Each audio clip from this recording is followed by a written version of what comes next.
Britain has an epic history, but within it there's a wealth of untold secrets still to uncover. It's a really key find of the week. So every year, hundreds of archaeologists set out, hunting for clues to solve the mystery of who we are and where we've come from. Just found this amazing pendant. Over the past year, their discoveries have been more exciting than ever. This series will explore the best of them. Just found a coin. Oh, marvellous. Brought to you from the field in a very special way. Each excavation has been filmed for us as it happened by the archaeologists themselves. It looks absolutely fantastic. But he had a bad day when he never brought these back. Their dig diaries mean that we can be there for every crucial moment of discovery. Do we have a winner? No, I think it's stunning. Incredible. Our archaeologists will be joining us here in our special lab to take a closer look at their finds and to figure out what they really mean. This is so exciting. Welcome to Digging for Britain.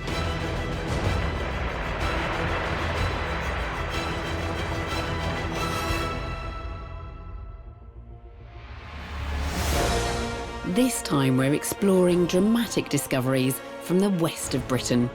We'll reveal how the invaders and outsiders of the past have shaped our world and give tantalising insights into the spiritual beliefs of our ancestors. We'll explore evidence of foreign pilgrims and strange rituals around Stonehenge. It's an immediate link to the people that lived here. A lost British city rediscovered after 700 years. At least 100 buildings going up in flames all at once.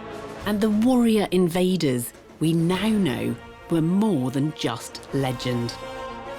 These discoveries are rewriting our history. To find out how, archaeologist Matt Williams and I have been given special access to Salisbury Museum. Its unique collection spans nearly 500,000 years of life on this island. So these are all Anglo-Saxon grave goods. This is absolutely beautiful. This is the Warminster Jewel. And we're going behind the scenes to the back rooms ordinary visitors don't get to see. That is enormous. That is a shin bone or a tibia. Less than 10 miles from Salisbury Museum is Stonehenge. 4,000 years ago, the spiritual beacon of Britain and Europe. Today, an enduring mystery that leaves us asking, who came to this vast monument and what did they do here? The answers may lie buried in the hills and valleys that surround Stonehenge. Archaeologists have been interested in the landscape around Stonehenge for some 300 years, but now new technology has revealed hidden details in the landscape that haven't been seen before. We've discovered Stonehenge didn't stand alone. It was one of a network of sacred monuments along the River Avon in Wiltshire, many of which have lain hidden for thousands of years. Since they've been identified, archaeologists have wondered what clues they might conceal. At the end of the day, though, the only way to understand how all these monuments link together is to excavate them. And that's what a team from the University of Reading is doing. They're digging just 10 miles from Stonehenge, at Mardenhenge.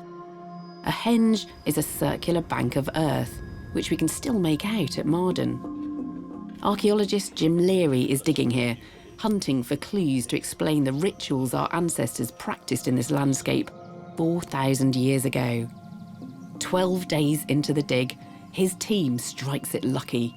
They've found the outline of a building right inside the henge. Okay, rolling.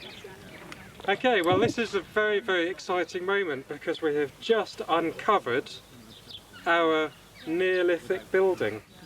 You can see the edges of the chalk floor very clearly on this side. Some features showing up in the ground that have yet to be excavated. So what goodies await us underneath this section here? The team's next job is to look for evidence of what kind of building it was. And on day 16, they make an intriguing discovery just outside its walls. Here we have the remains of an external fire. This was a big bonfire and it was all emanating from one place, and it's created this huge spread of charcoal and ash and burnt stone. The presence of burnt stone is puzzling. They're pieces of sarsen stone, a type of local rock, and clearly scorched. But it's not clear why anyone would put rocks on a fire. Then inside the building, they find a second hearth. So one of the really key elements of the building is the huge hearth right in the middle. This is where there was significant amount of burning, so much so that it's discoloured the chalk into an orangey hue. But interestingly, there's no charcoal at all. I don't believe that this is an open flame fire. Wood-burning fires produce charcoal, but there's no trace of any in this inner hearth. So if it wasn't a fire, what was the source of the heat that discoloured the ground inside the building? So we have a little bit of a conundrum, but I think the key is the burnt sarsen stone that we're getting in the charcoal spread outside the building. Jim has an extraordinary theory that these mysterious twin hearths reveal a ritual practised by our ancestors in the Stonehenge landscape. I think what's happening are people are heating up the sarsen stones in the external fire, and that's the fire that we know is this open flame bonfire. And then I think they're picking up the hot stones, probably with 2 pieces of wood, and then they're carrying them into the building, and they're putting them in the central hearth and piling up these hot rocks. And then I think people are using the ledge around the edge to sit down, close the door, pour water on these hot rocks and create a sauna. And I think this building was being used as a sweat lodge. It's an intriguing idea, and Jim has brought his finds into our lab so we can explore it further. It's a really interesting site, Jim, and it's quite a persuasive hypothesis I think you've come up with. Well, I think so. I mean, it might not be the answer, but it's the best solution that we can think of at the moment. And we've got some of the sarsen stones here, Jim. These are the burnt stones, are they? Yeah, so we're finding burnt stone within the external bonfire, the outside fire. And here we have some of those fragments, and they've been clearly heated up. They've changed to a sort of pinkish hue, fire cracked and broken. So you've got the hearth outside where you're finding these burnt stones, the burnt area inside. Burnt stones don't make a sauna. What else have you found? So the building itself is very well made. The surface is well prepared. There's a nice ledge around it, which just seems appropriate. The internal fire place, the internal hearth, is huge. I mean, it's utterly dominant, and I just cannot envisage other things going on inside this building. You wouldn't have room to live. So we need to focus on that hearth. That's our clue. That's our way into understanding the building. Jim, a prehistoric sweat lodge, I mean, is there any precedence for that kind of thing? It's not a crazy idea. And of course, if you look in the ethnographic record, it's replete with examples of sweat lodges. It's a fantastic way of purifying the body, of cleansing the self. And although we'll never really know how it was used, if indeed it was a sweat lodge, it's very tempting to ascribe some kind of ritual, ceremonial purpose to it when it's in this landscape so close to Stonehenge. That's right. We're in a landscape surrounded by temples. Stonehenge is a temple, Marden's a temple, Wilsford is a temple, Avebury, Silbury Hill, these are all ceremonial monuments. This sweat lodge is brand new evidence of an intriguing ritual that may have taken place near Stonehenge. But who were these people, and where did they come from? Jim's team starts another dig at another henge, this one less than 3 miles away at Wilsford. And from day one, trench supervisor Rose is feeling confident she knows exactly where to look for clues. She's learnt from previous digs that the entranceways to henges can be the site of major discoveries. So that's where she puts her first trench. So in this terminus we hope to find the majority of finds. Normally you find very precious finds there because that's where they've dumped like ceremonial objects or whatnot. That's normally where all the good finds are found. So we're going to do a big slot in the end and hopefully we're going to find some wonderful things. Just 3 weeks later, Rose is proved right when she makes a discovery more exciting than even she could have hoped for. A Neolithic burial. She calls Jim to come and see for himself. It's stunning. It's beautiful. It's absolutely beautiful. Absolutely. By the hands and yeah, I think it's absolutely beautiful. Incredible. Finding human remains within a henge is exceptionally rare. An incredibly powerful link to our ancestors. So obviously what we have here is a crouched inhumation. Okay. This individual's lying on their right-hand side, legs pulled up, arms crossed over, basically a fetal position. And it's extraordinarily evocative. I mean, it reminds us that these monuments were constructed by and for real people. This was a real individual. They lived and they died. It just brings it really all to life when you see something like this. This person has been tenderly and carefully placed within the ditch. You know, so it's got some, it's really, really important and really, you know, just such a lovely discovery, just this immediate link to the people that lived here. Jim knows a burial like this could tell us who worshipped in the sacred landscape around Stonehenge. And as Rose carefully excavates the skeleton, she finds an important but fragile clue. So we have exposed and removed the rest of the body, and we're now left with the top 3 cervical vertebrae and the skull, and a tiny piece of the scapula left. What we're going to do is we're going to try and block lift it.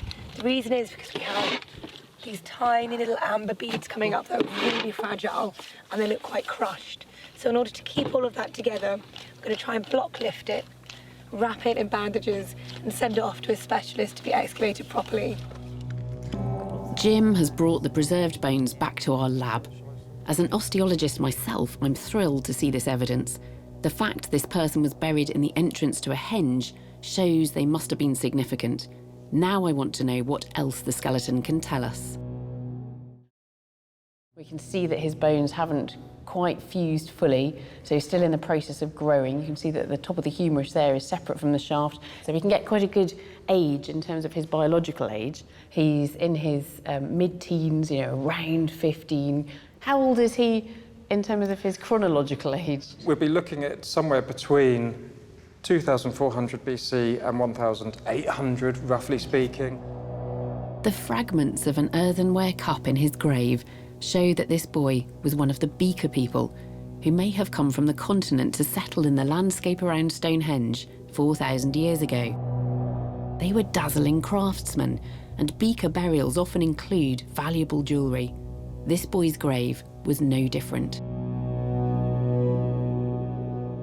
The only proper grave good from his grave was a beautiful amber necklace. So this is them here, this degraded that's amber. right, you can see the sort of orange amber coming through there. Amber that might even have come from the Baltic, possibly. Well, quite possibly, yeah. It's a clue showing how Stonehenge and this network of sacred monuments drew pilgrims from across Europe. The amber necklace, the way it's buried, very, very different to what went before. This is what you would expect from a Beaker burial. This is a new cultural group of people. And very different to what went before, which seems to be quite an insular culture. All of a sudden, we're getting very much an outward-looking group of people. When they arrived here, the Beaker people transformed Britain with new skills and technology. To understand them better, Matt's examining Salisbury Museum's star exhibit, another extraordinary Beaker burial known as the Amesbury Archer. He was discovered close to Stonehenge itself, and he was buried with an array of fine metalwork, like these golden hair wraps. Well, he was also buried with some of the earliest copper objects that have been found in Britain. We have 3 copper knives and daggers found in the grave, and here is one of the daggers here. The Beaker people transformed Britain by introducing metal. And these fine metal objects suggest that the Amesbury archer himself may have been a gifted metalworker, a skill completely unheard of in Britain until the arrival of the Beaker people. And so this is just on the cusp of the Neolithic Bronze Age, so metalwork is just being introduced. Well, that's right. It's a new technology that's just coming into this country at the time. So it is incredibly rare, and you have to imagine that when this was new, it would have been golden in colour, it would have gleamed, it would have been a very impressive, although very small, object. So this would have marked out the Amesbury archer as somebody important, owning really unusual objects like this. So if he was just a visitor, do we know where he was coming from? Well, that's the interesting point, is that we've done oxygen isotope analysis of his teeth, and we've been able to work out where he grew up, and we've discovered that he probably grew up in Central Europe, possibly in the Alps region. He's a foreigner, effectively, coming to this area, perhaps spreading this new information about metalworking. This immigrant to Britain had travelled across the continent to get here. Stonehenge may have been the reason why.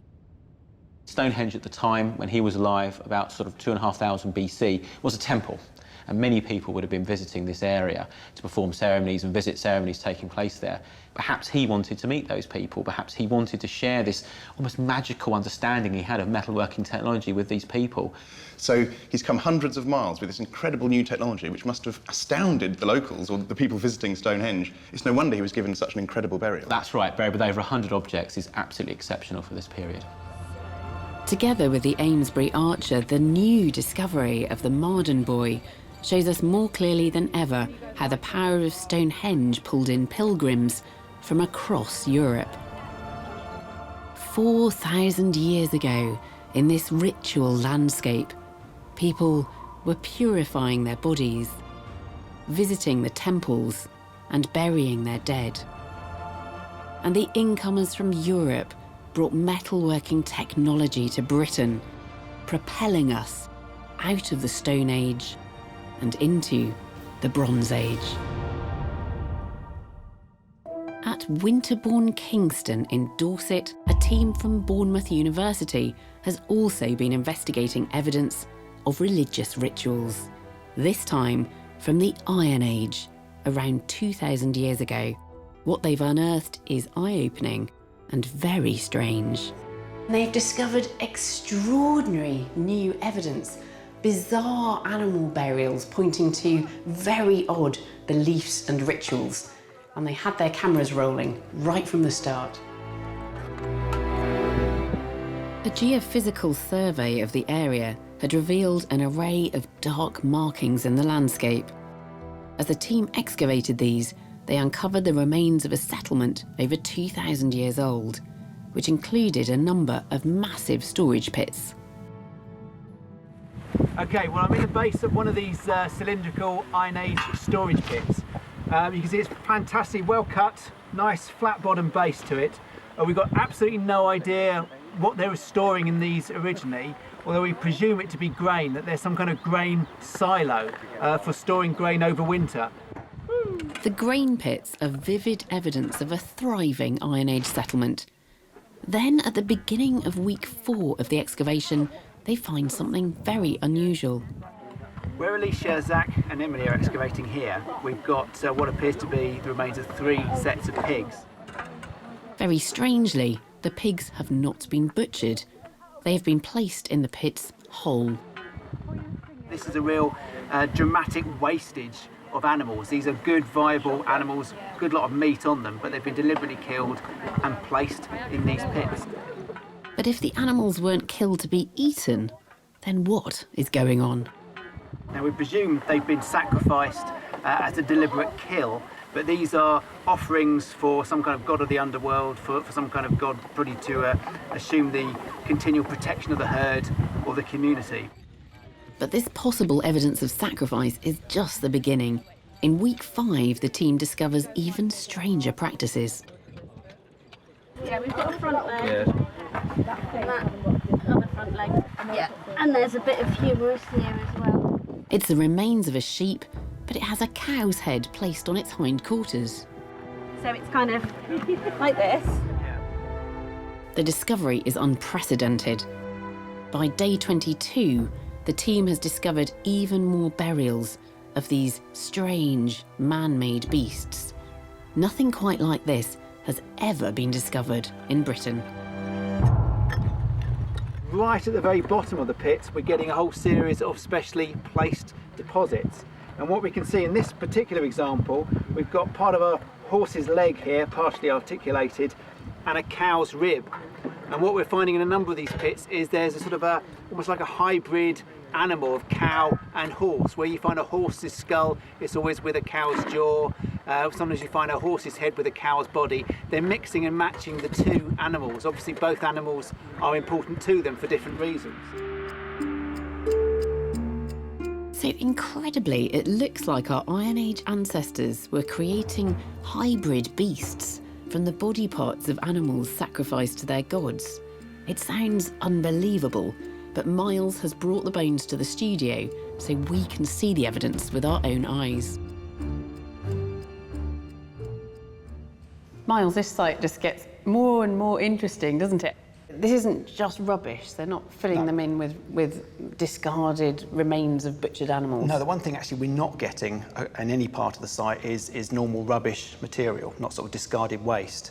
This isn't disordered dumps of material. There is a very specific order going on here. But when we're finding horse and cow, they're cut up. I mean, obviously, you wouldn't be able to cram a whole horse into one of these pits in a complete state, but they're cut up and they're being placed with other body parts. So it's a rather sort of macabre jigsaw puzzle.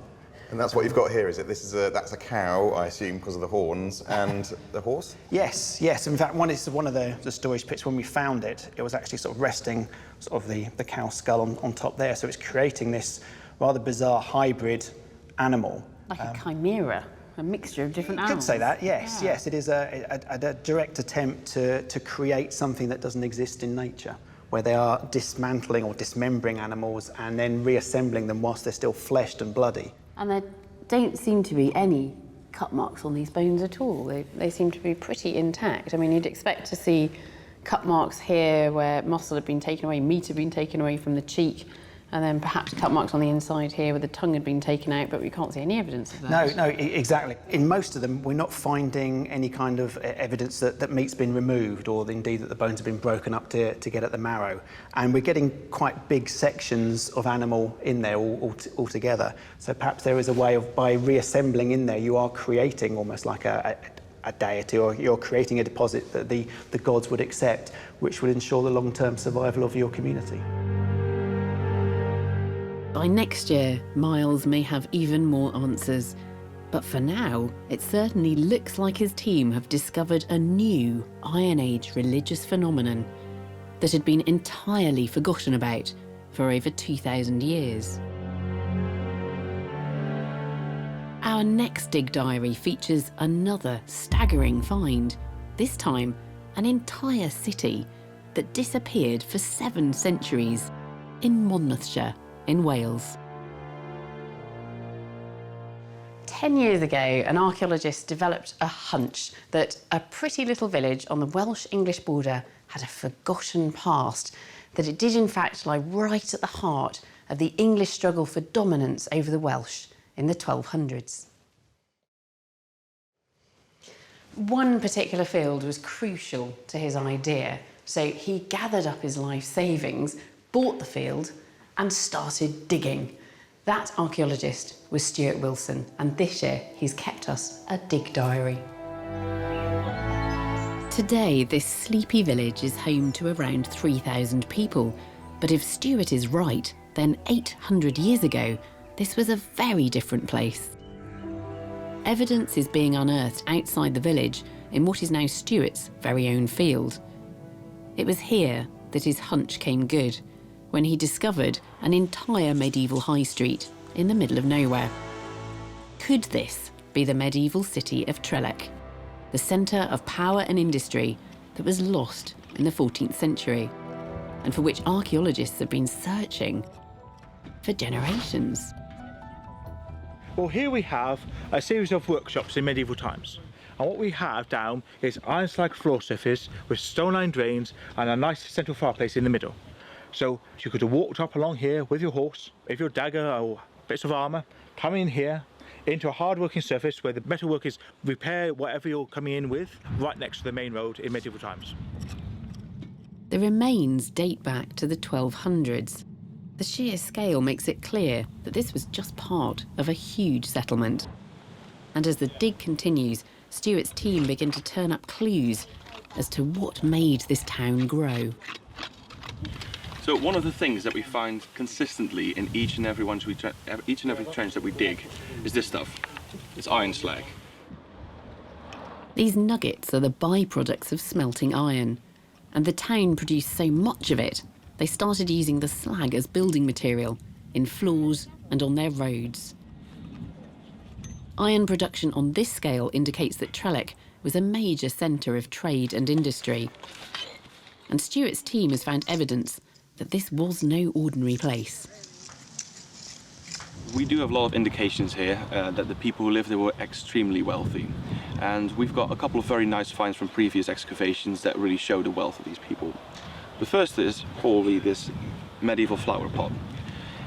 We could really say it's a unique piece because it's the only medieval flower pot that has ever been found in Wales.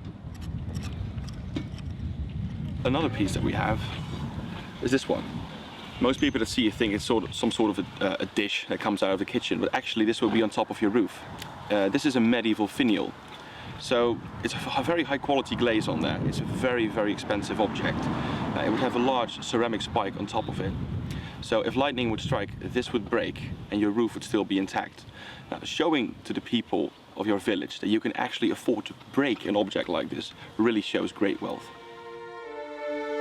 For Stuart, the evidence of affluence at the site confirms that he has indeed discovered the lost town of Trellech.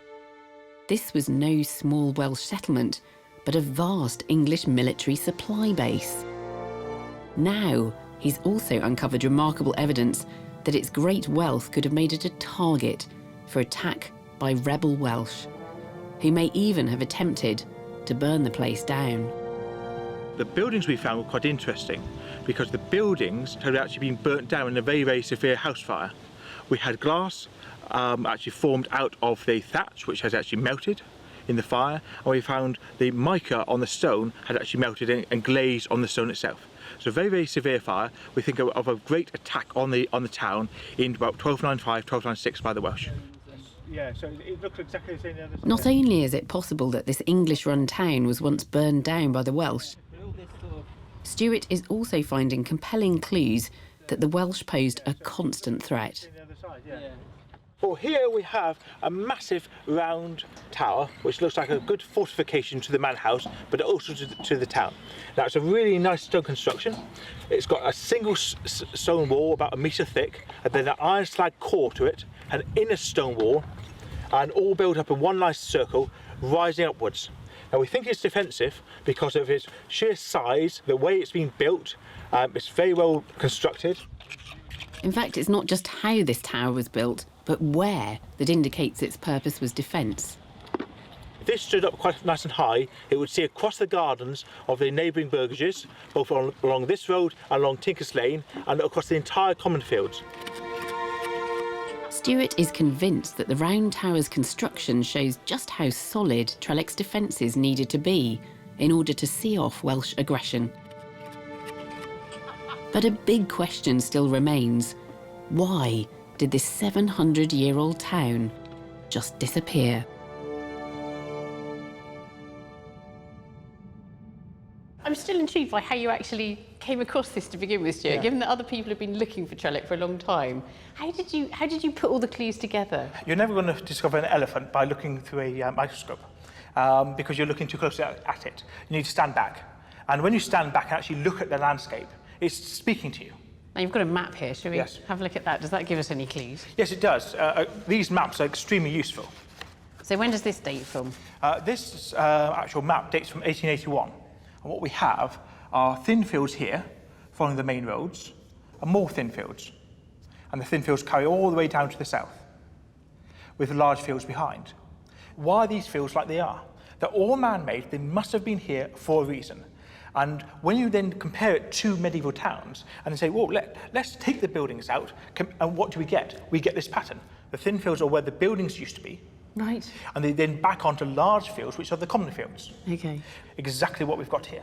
So the buildings would have essentially lined up in the plots along here, and these lines here form the back of the building. Exactly, yes. So you knew from the documentary evidence, for instance, you had an indication of the size of Yes. it in terms of numbers of houses? We knew there were 378 taxable buildings in 1288. Now that is massive. I mean, it's even bigger than Cardiff at the time. So we're talking a really, really big town. But I can recognise one thing over there, that's iron slag, Yes. is it? And that's a product of what made this town so rich?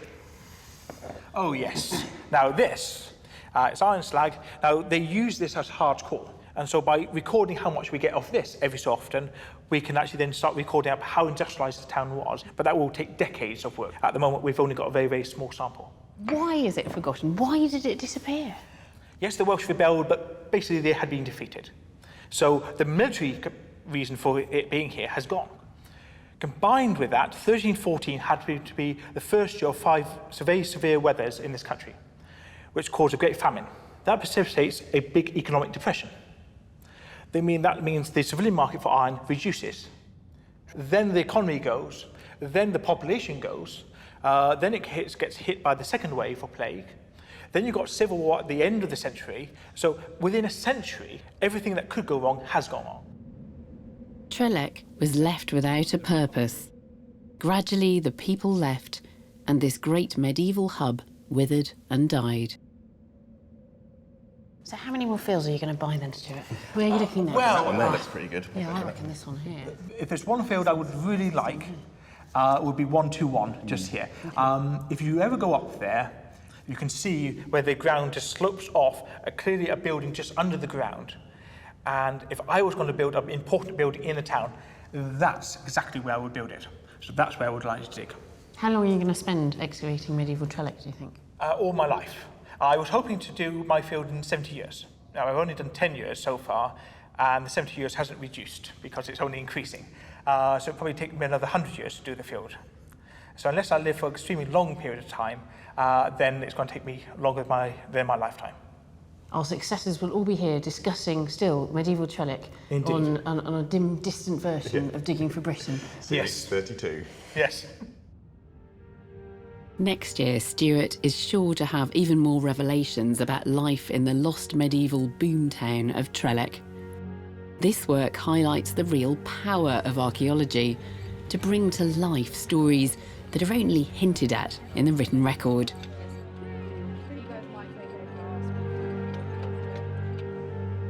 Archaeology and geology come together to reveal what happened in Britain at the peak of the last ice age. By around 30,000 BC, the advancing ice had driven humans and wildlife out, leaving Britain a deserted, frozen wasteland for 10,000 years. But as the climate warmed, a new wave of humans arrived from continental Europe to recolonise Britain. The first colonisers were Stone Age hunter-gatherers arriving in small bands, following herds of game across the land bridge from the continent. Because the population was small and mobile, it's very rare to find archaeological evidence of them. But a team of archaeologists in Jersey has been making some extraordinary discoveries. In 2011, Digging for Britain was there when a team from the Ice Age Island project discovered signs of significant human activity. Flint tools that suggested a large Stone Age hunting camp was nearby. It's amazing to be finding these little traces of them, isn't it? It's very exciting just because it is so old, and it's really nice to be the first person for 14,000 years to be touching these tools.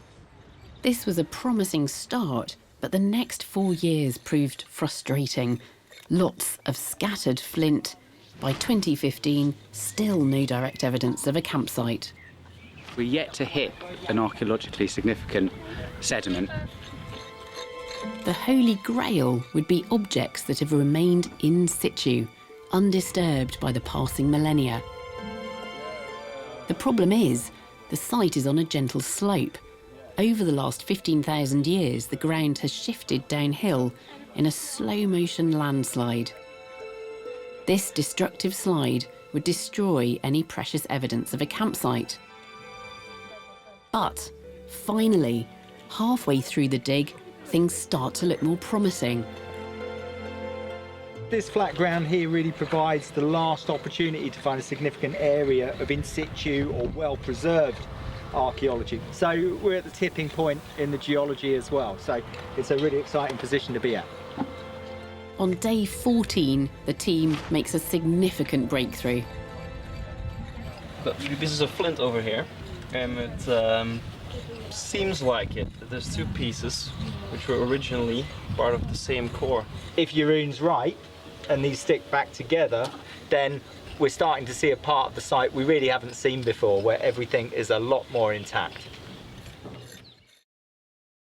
It suggests that this area hasn't been disturbed by the slow landslide, giving the team a fighting chance of finding an actual campsite.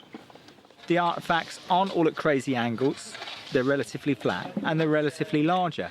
That will tell us a hell of a lot more about what the people are doing here, how people are working at the site, and it may be pointing to really good high-resolution archaeology. That would be good.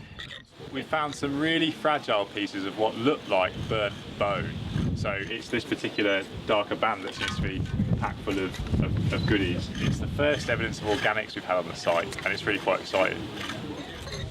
Could this mean that the team has hit the jackpot and that these are the leftovers of an Ice Age barbecue? Nearby, something absolutely extraordinary has turned up, evidence that this is much more than just a temporary camp.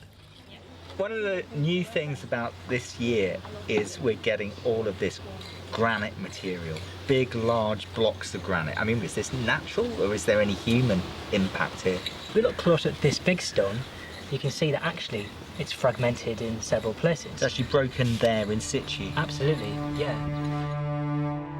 The team believes this may have been a man-made paved surface. It's incredible. Nothing like this has ever been found in Britain before. It means that this could have been a semi-permanent settlement, used by some of the first European tribes to colonise Britain after the Ice Age. Matt, this site just gets more and more exciting, and you've certainly scaled up your excavations this year as well. So rather than stones just moving around and having ended up in those places, you think they're actually lying where they were dropped? Yeah, the geology is looking different. It's looking as if we've got actually an intact land surface there, and yeah, we're not finding things at crazy angles, higgledy-piggledy, or in these little mud flows. We're finding things in a spread, nice and flat, behaving themselves finally. And some of the evidence for that is this amazing paving stones or paving slab. I mean, what do you think that's all about? Okay, what we've got at the moment are big granite slabs, very close together, sometimes tessellating, sometimes lying over each other. We've never found these big blocks before within otherwise very sandy, silty and clayey deposits. So there needs to be an explanation for how they got there. And at the moment, humans bringing them in, placing them there is our best explanation. So what do you think these stones were used for then? Are they something to stand on, to sit on, or perhaps even to cook on? I just don't think we can say at the minute. We've only clipped the very edge of the preserved site. These sorts of pavements aren't unknown from other Magdalenian sites across Europe. Hang on, so, when you say Magdalenian, what age are you talking about? What do you mean? Magdalenian is the term for the stone tool technology, and these are the representatives of the modern humans at the end of the coldest part of the last ice age, who end up moving out all the way across Europe, across into Germany, and ultimately into Britain as well. So this is a hunter-gatherer camp that you've uncovered? I think we can be quite confident in that, yeah. Finally locating this camp is a triumph for the Ice Age Island project. The archaeologists have given us a rare and direct connection back to the first humans who came here after the Ice Age and began to build the Britain we know. The next dig diary tells the story of another group of incomers who transformed this island. Warrior invaders who stormed into Britain in the 5th century AD. They were the Anglo-Saxons. They gave us our language, our laws, and the beginnings of our modern culture. But they left us little written record of theirs. Now, one of Britain's greatest treasure hoards could at last shine a light on this race of warriors. In 2009, the discovery of the Staffordshire hoard astounded the world. It's the biggest haul of Anglo-Saxon gold and silver ever found. It's absolutely astonishing. I never, ever in my career thought I would be holding this kind of treasure. It's just incredible, unbelievable. The hoard was found near Lichfield, once the heart of the powerful Anglo-Saxon kingdom of Mercia, where it was buried around 675 AD. Now, 6 years of meticulous conservation and research have revealed a picture of the people who owned these unique weapons, bringing to life a band of elite warriors once thought to be only the stuff of legend. The conservators have sent us their lab diary. According to the famous Old English poem Beowulf, the Anglo-Saxon invaders were aristocrats adorned with gold. But with no hard evidence, experts assumed this was just legend and that the Anglo-Saxons were simpler warrior farmers. Now, this incredible hoard of silver, gold and garnets could prove the Beowulf legend is at least partly true. But first, they need to clean it. Today I'm working on an object from the Staffordshire hoard. This is a hilt collar and it's made from gold and garnets. I'm cleaning the object to remove the soil from all of the cells. I'm using a solvent and that softens the soil. And then I'm using this thorn to pick out the soil once it's softened. The thorn's really good because it's quite soft so it doesn't scratch the surface of the gold. Now the conservators need to piece together the nearly 4,000 fragments to make complete weapons.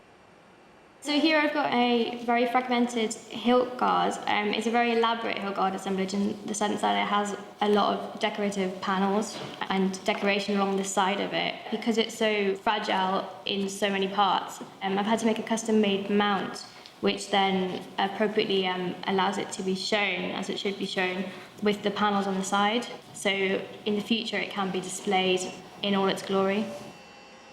Restoring this will take thousands of hours. The priceless materials are as incredible as the craftsmanship. You can see in each of the individual cells is an individually cut garnet that's been cut exactly to fit into these unique cells. The gold was imported from Europe and the garnets from India. Proof that the Anglo-Saxons created a wealthy, sophisticated British aristocracy that was not just the stuff of legend. This is a very elaborate piece with very finely crafted decoration, and this particular item would have been a pommel for the top of the end of a sword. It has a piece of every single type of material that you would find in Staffordshire hoard, and obviously it shows that this person has been of a high ranking to have this as part of his weapon. Conservation work has already shown that there were over 100 weapons in this hoard, each one owned by an individual aristocratic warrior. We had no idea that this Anglo-Saxon aristocracy was so big or so rich.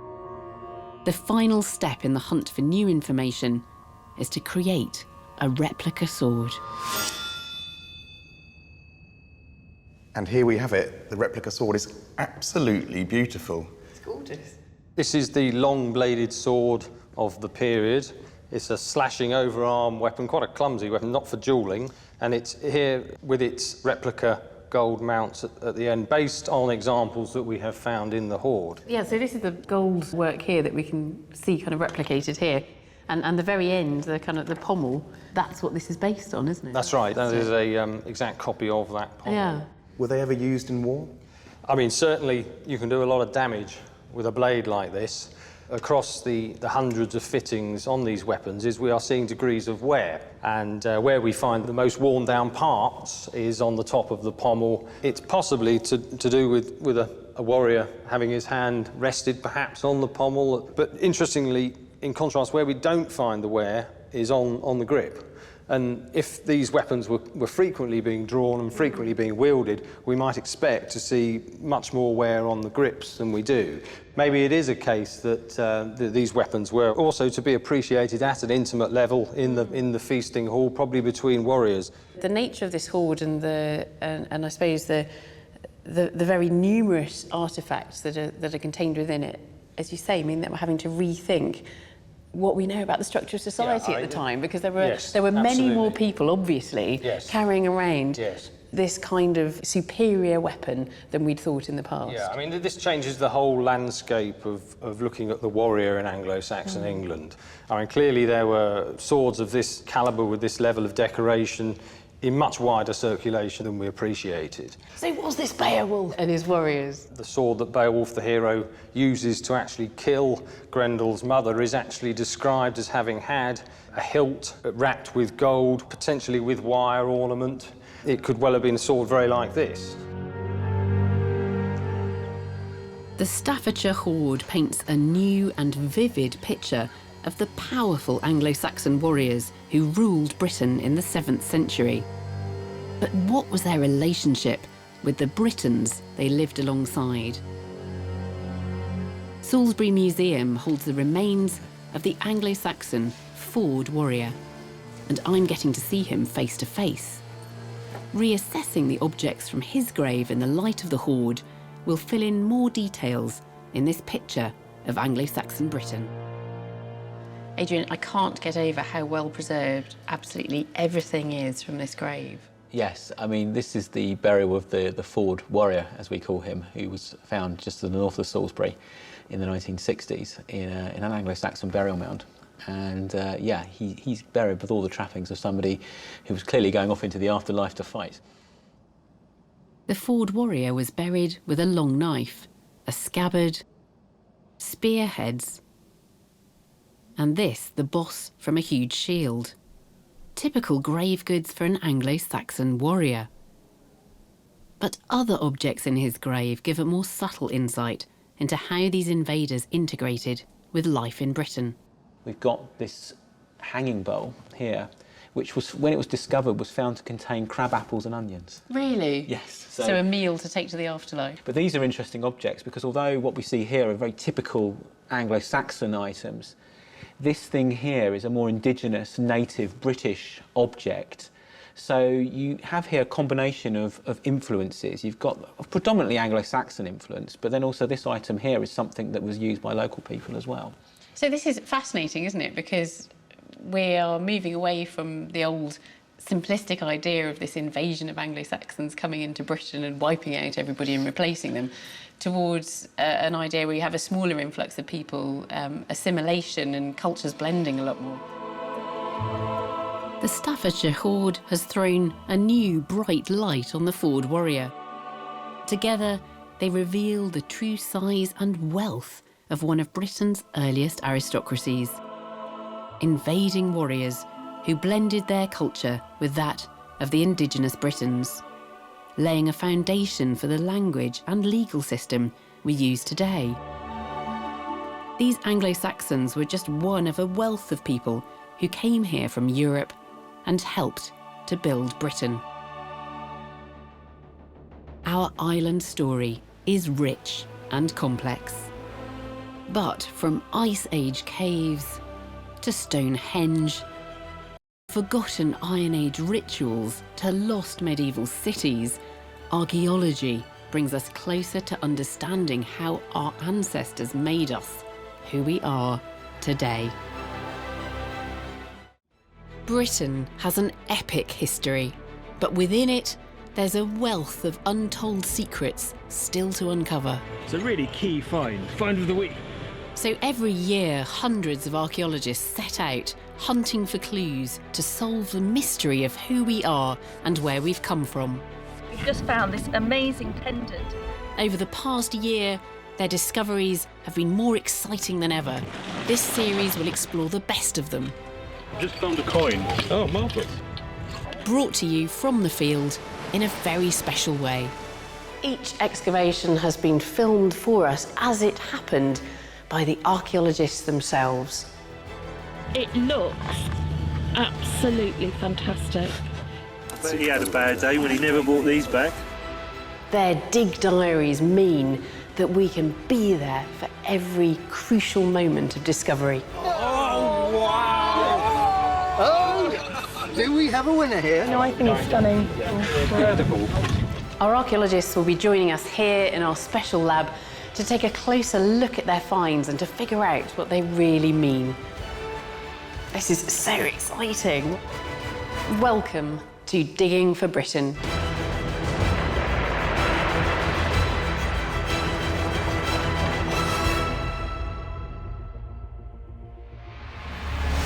In this programme, we're joining teams of archaeologists across the east of Britain to share in their biggest new finds.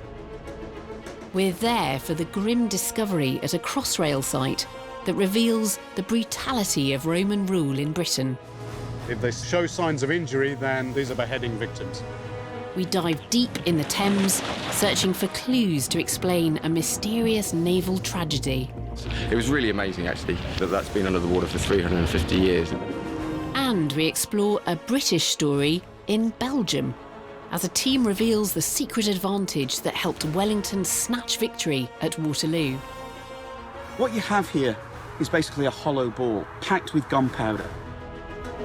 To understand how these discoveries and more fit into the story of Britain, archaeologist Matt Williams and I have been given special access to the Museum of London.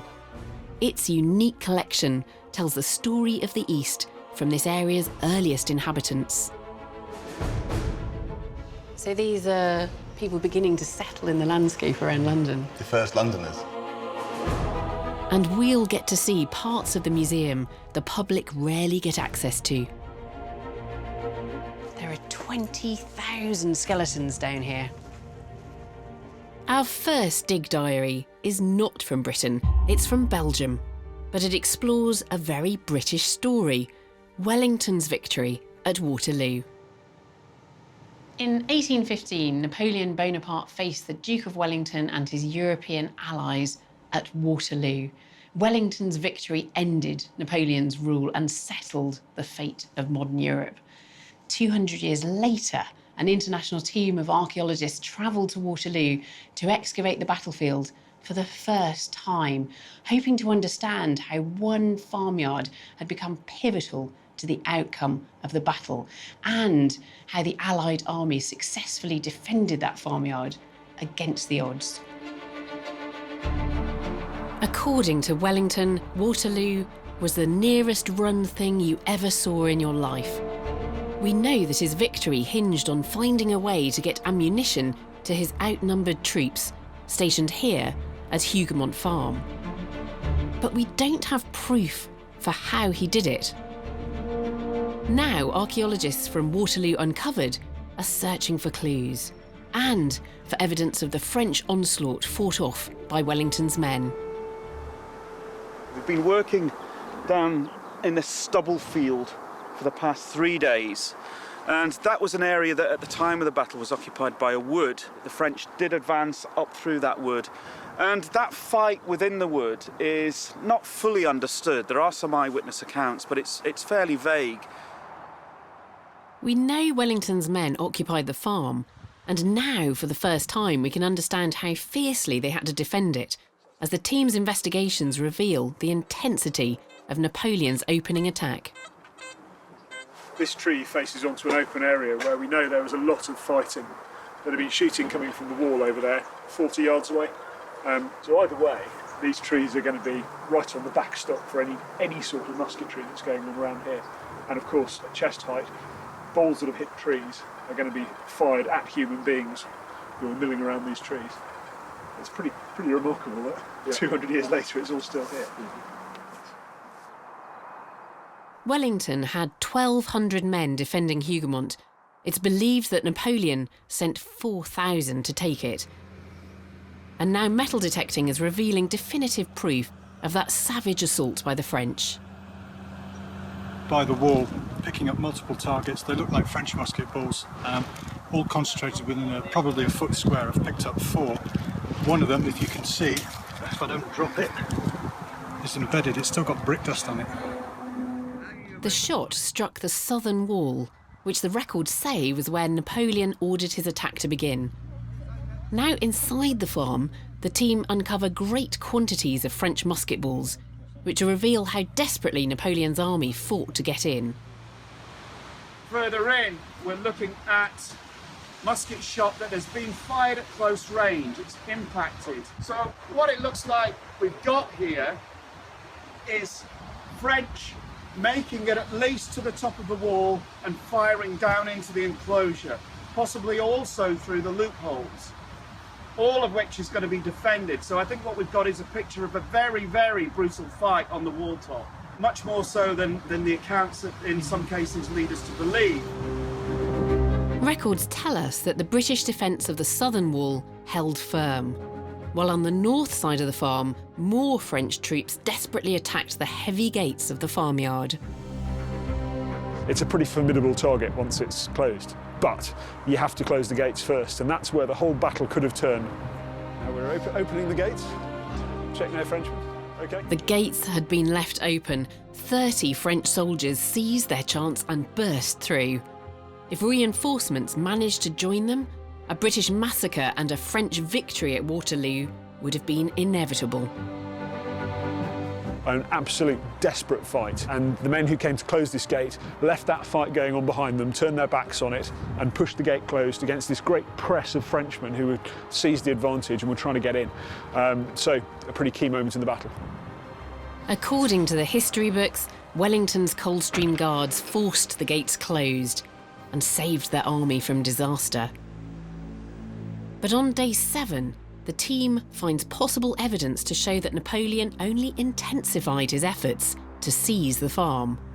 What you have here is basically a hollow ball packed with gunpowder. It was fired by the French from the ridge behind the complex. That fire happened in the afternoon of the battle, and the idea was basically to burn down the buildings. And they succeeded in that. These explosive shells set fire to the chateau, the house, which burned to the ground, and the various outbuildings were burned as well. And so from this, on the face of it, fairly unexciting lump of rust, we've added another piece to the jigsaw that is the Battle of Waterloo. Napoleon followed this barrage with an attack on the blazing farm by another 5,500 men. But Wellington could only call upon an extra 800, leaving him in a precarious position. To hold the farm, he needed to keep his outnumbered troops supplied with ammunition. And a trench dug in a sunken road at the back of the farm may reveal for the first time how he did it. I think that is the 1815 surface. What makes you think it's 1815? The pottery and the queen that came out. The artefacts from the bottom of this trench date to the year of the battle, showing that 200 years ago the road's surface was several feet lower than it is today. That would have provided the Allies with crucial cover from the French.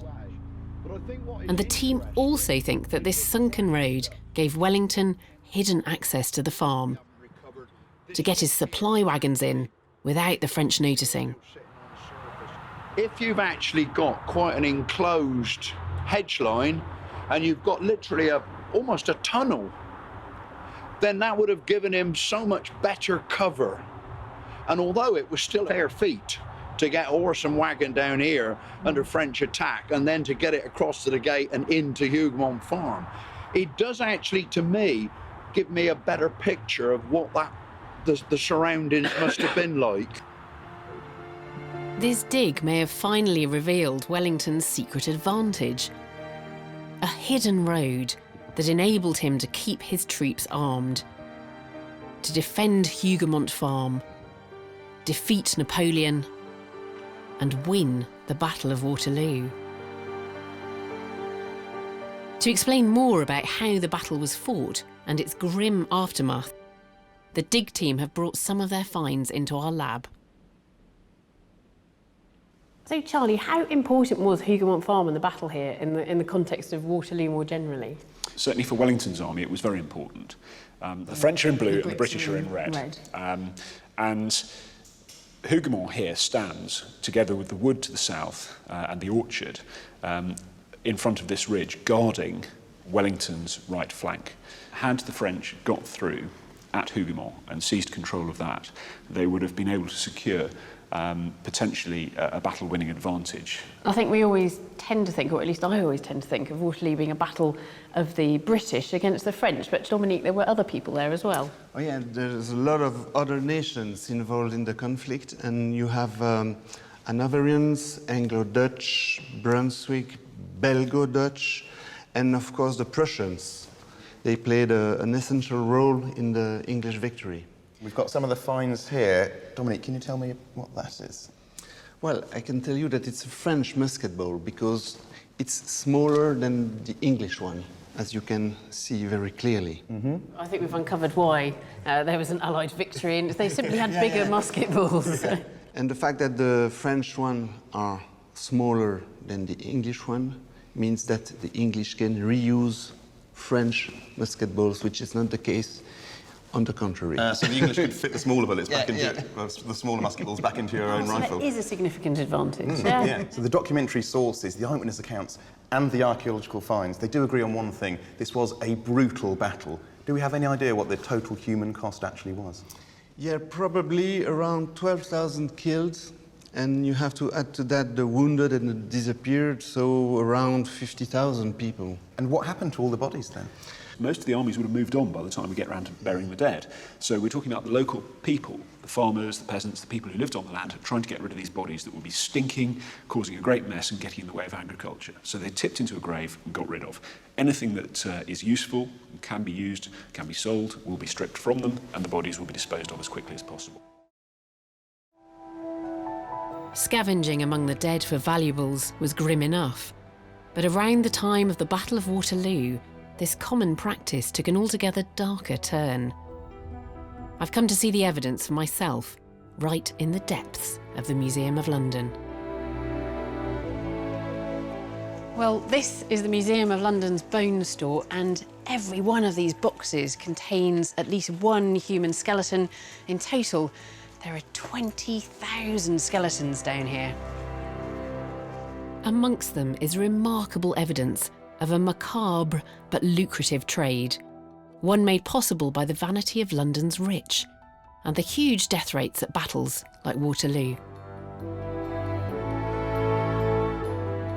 So this is an incredible bit of dental work that's been carried out. Yeah, I mean, this is remarkable. So this is the mandible, the lower jaw of a female, and she was buried at St Marylebone Church, and we know her name because she had a coffin plate, and that survived in enough detail for us to be able to read what her name was. So she's Mrs Charlotte Bampton Taylor, and we know that she died in 1837 and was 77 years old.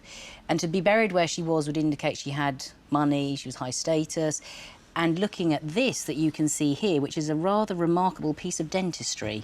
Is that a real tooth that's there? I mean, this is it's a false tooth in her mouth. Yes. But it looks like a real human tooth. Yeah, it does. It's fantastic. So it is a real human tooth from somebody else, and it's been put into an ivory plug to fit it in, and then to actually stabilise it within her own mouth and around the teeth is this metal wire that's been wrapped around, and that from tests has come back as being platinum. So very expensive. It's an extraordinary piece of 200-year-old dentistry, but more extraordinary still is where the tooth itself may have come from. When we see this sort of form of dentistry, we have a term that we relate to as Waterloo teeth. Related to the Battle of Waterloo? Yes, and that's because we know that, unfortunately, when these men were involved in these battles, and somewhere such as Waterloo, you've got very high death rates, you've got lots of people that are dying.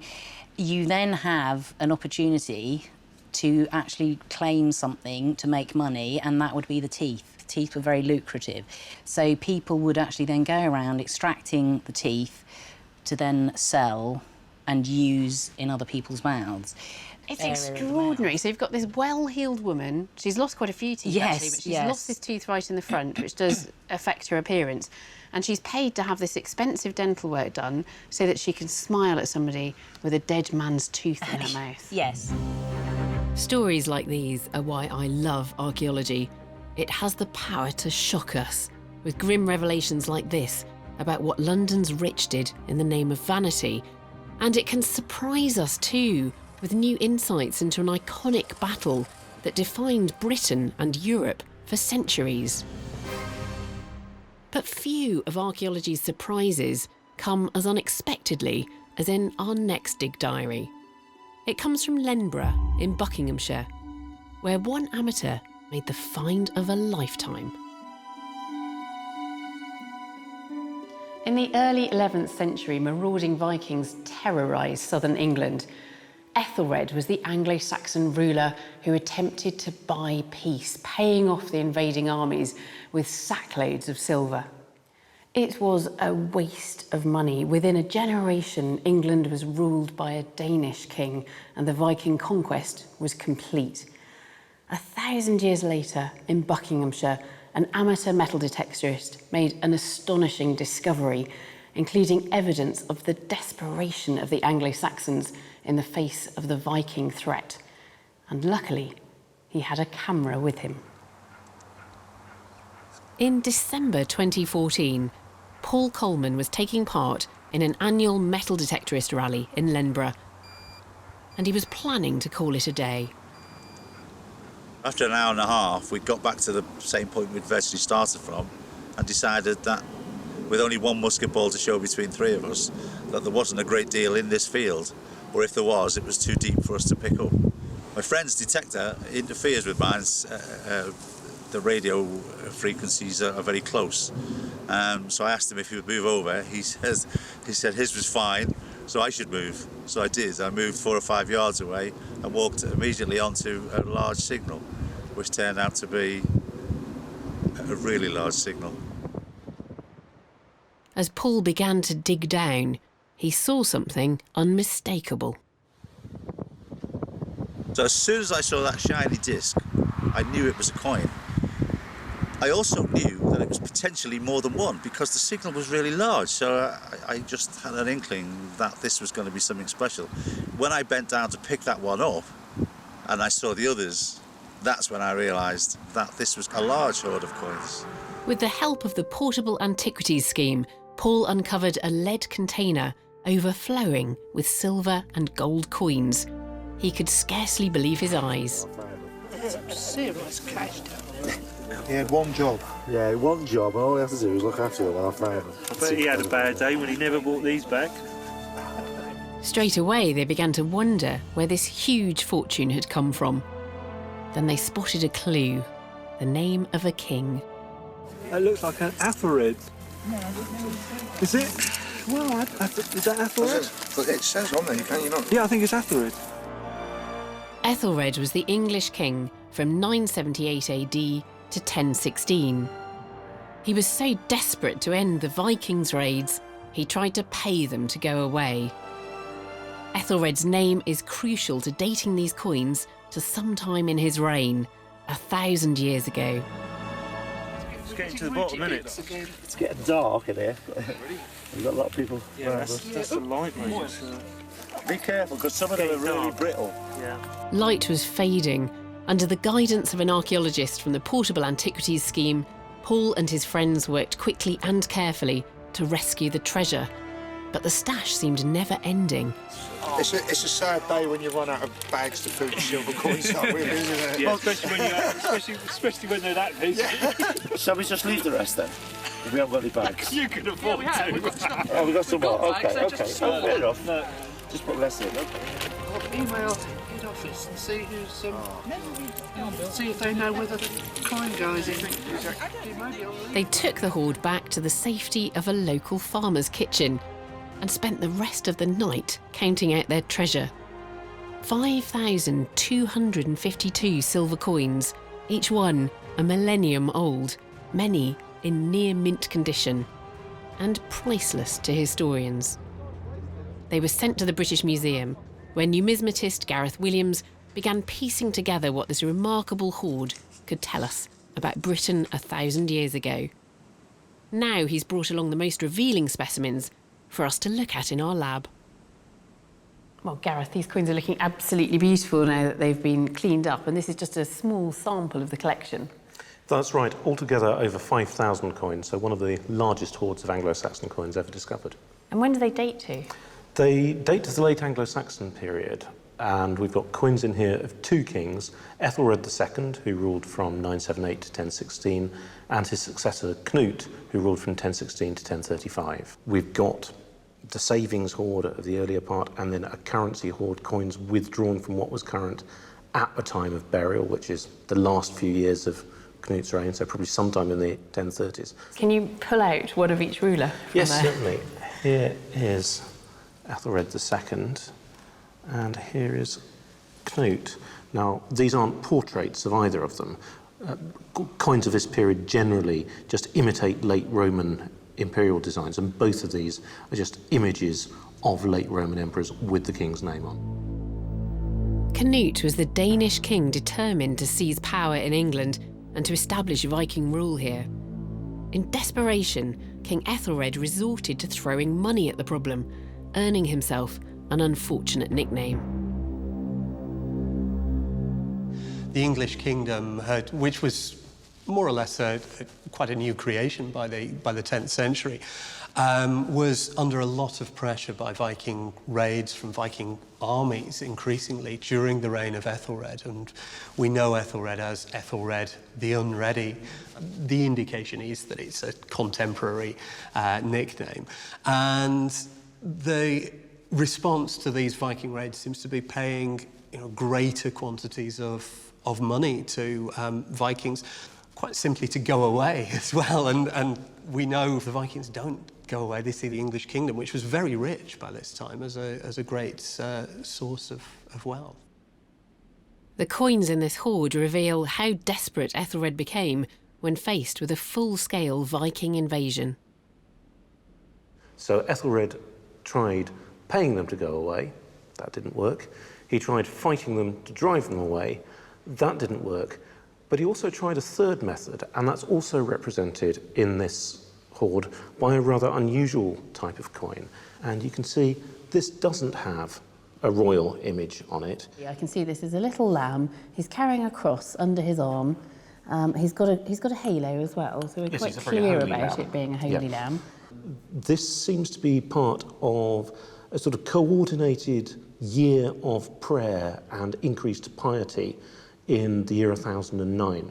The point was that the Vikings were seen as God's judgment on the English for their ungodly behaviour.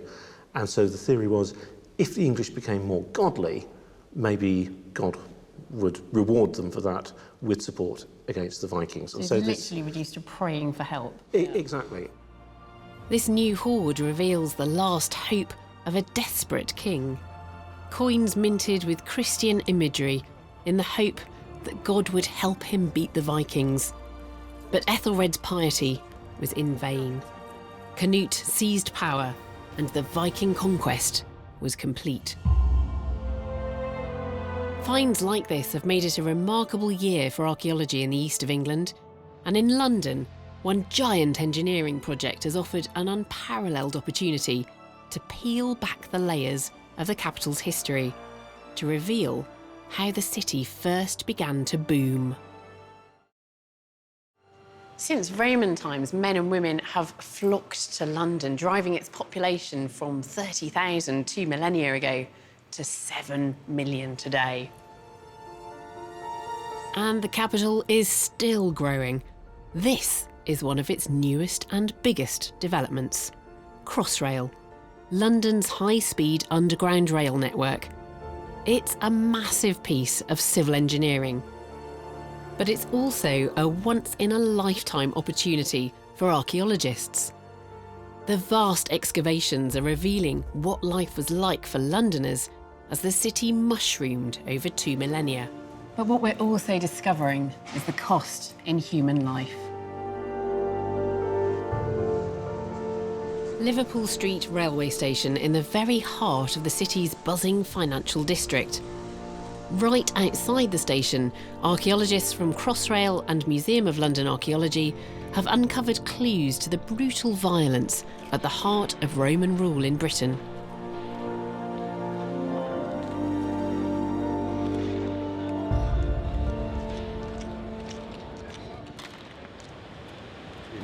working on excavating this Roman road, which is a major Roman thoroughfare.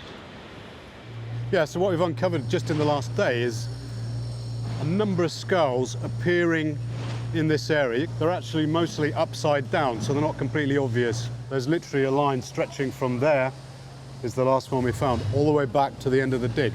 The possibility is that these are beheading victims. Just a few days later, another remarkable burial shows more evidence of Roman execution. Yeah, okay. Yeah, we've just had a really interesting find down here at Liverpool Street. We're in the Eastern Ticket Hall excavation, and we've just found an intact burial that most likely dates to the Roman period. And the most interesting thing about it is you can probably see the skull has been detached and placed between the knees of this individual. There could be a number of different reasons. The first one obviously is an execution and beheading. We know that Rome ruled its empire with an iron fist, but can remains like these really be evidence of its rough justice in Britain?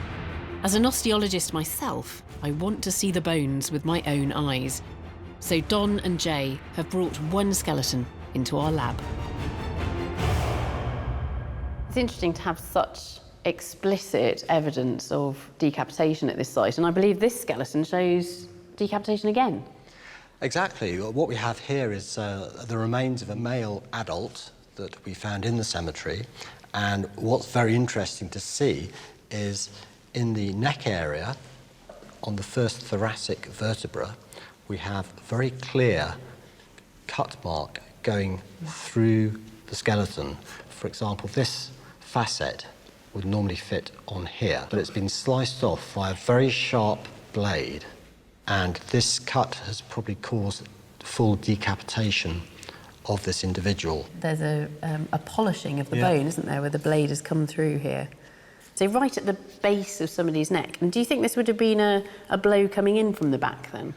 We believe so. It seems that for the blade to have come in and to have not affected the other spinous processes, it seems that the neck probably was flexed, in which case you'd suspect that the cut did come from the back. Yes. So by looking really carefully at the orientation of those cuts, you can reconstruct the grisly last moments of that person's life.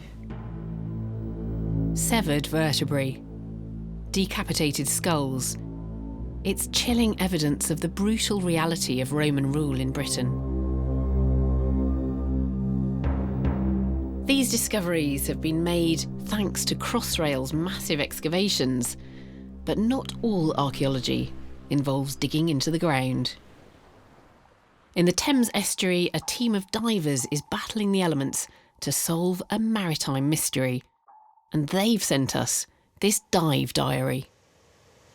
In 1665, Britain was gearing up for war with the Dutch, primarily to win back valuable trade routes to the New World. Among the Royal Navy's flagships was the London, a mighty gunship 140 feet long and armed with 76 cannon. It's thought that on the 8th of March 1665, she was still crammed with guests, yet to disembark further down the river, when suddenly, in the mouth of the Thames, an explosion blew her to pieces. No one knows what caused that explosion, and to have any hope of solving the mystery, the first challenge is to rescue the London from the savage currents and ravenous wildlife of the Thames estuary before she's lost forever. In 2014, Cotswold Archaeology, Historic England and local South End residents launched a rescue mission. The team returned in the summer of 2015 when they recorded this footage. So this is day 2 and we're back out on the site of the London. Our main objectives for this season, which is the excavation of the gun carriage. This was found at the end of last year, and we just sort of uncovered the very top of it. So the priority for this season is to continue excavating the gun carriage. We're going to commence dive operations now.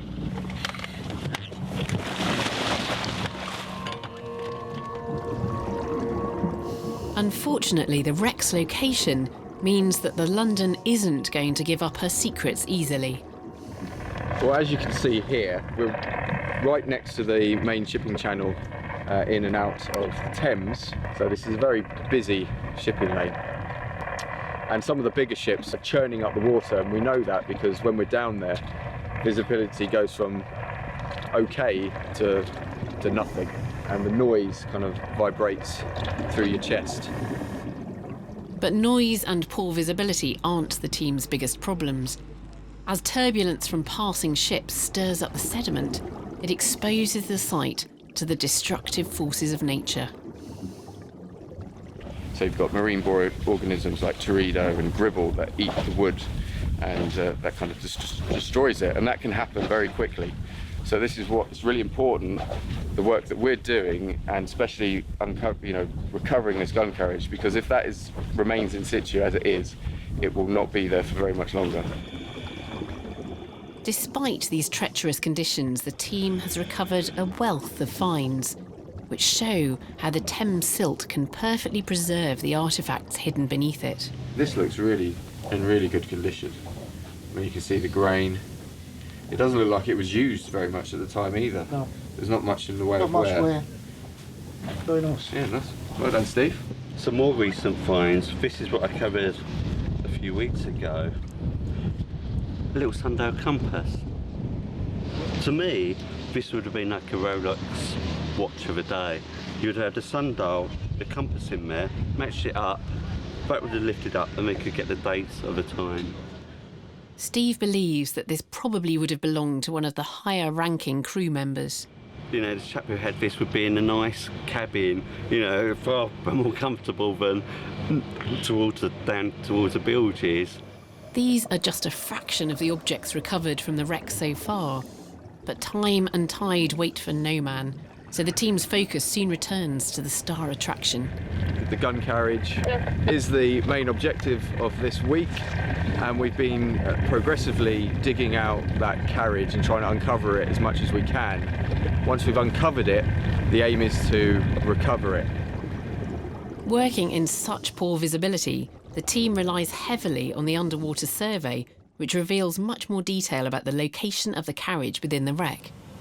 So this line here, we think, is the bottom of the, close to the bottom of the ship, and this kind of dark line here is where the carriages are, which looks like, well, what we think is the main gun deck, because that's what we think. We've got the side of the ship here, lying on its side, because the carriages are pointing downwards rather than lying horizontal. And the fact that the gun carriages, or at least the one that we're excavating at the moment, has got all its associated gun furniture, tackle, kind of tells us that this object, this artifact, hasn't moved very far from its original position. Finally, on the very last day of the dive, and after 3.5 centuries lying on the seabed, the wooden gun carriage is rescued from the depths. We've finally recovered the gun carriage, and that was a real effort. It was in a really awkward position to try and get to the bottom of it. It was, trapped under many artifacts, very fragile artifacts, so we had to recover them carefully without destroying them. But eventually we've got it out and stropped it up and recovered it, and it was a great relief when it finally broke the surface. It was really amazing, actually, to think that that's been under the water for 350 years and then suddenly it rises up. Weighing in at around a tonne, this is the first complete gun carriage to be recovered from the London. It's just one of a wealth of clues rescued from the seabed, some of which offer intriguing insights into the final moments on board the doomed ship. These finds were all made in a small area, suggesting that the London was jam-packed with supplies and ammunition. It sounds like the gunpowder was all together then in one place to cause such a massive explosion to rip this whole ship apart. The area that a lot of the materials come from is not much bigger than this table. And these are only a sort of a small selection of what we found, and yet we've got over 80 fragments of linstock, a huge number of handspikes, and it's early days, but we would think that perhaps we've either got excess supplies on the ship, or because it was fairly early in the voyage, perhaps they were putting everything out on deck to redistribute it between all the guns that were on the London. So the ammunition had yet to be safely stowed. But one find shows how the cannons would have been lit. An incredible achievement to get that gun carriage out of the water. But here we have some of the other artefacts as well. And what have we got here? We've got a selection of linstocks that were used to light the cannon from a safe distance. I'm intrigued by these items. How do they work? They are turned wooden sticks, basically, and you would have a rope wrapped around these, which we call a slow match, and the end of it passes through this hole here and is slowly smouldering away at one end, and then you hold it at the end and light the cannon. And on this particular one, we've got some scorch marks, obviously real evidence to show that they have been used and have been scorched by the slow match that was around them. It seems then that the London was crammed with ammunition, and she may also have been crowded with guests who were yet to disembark downriver.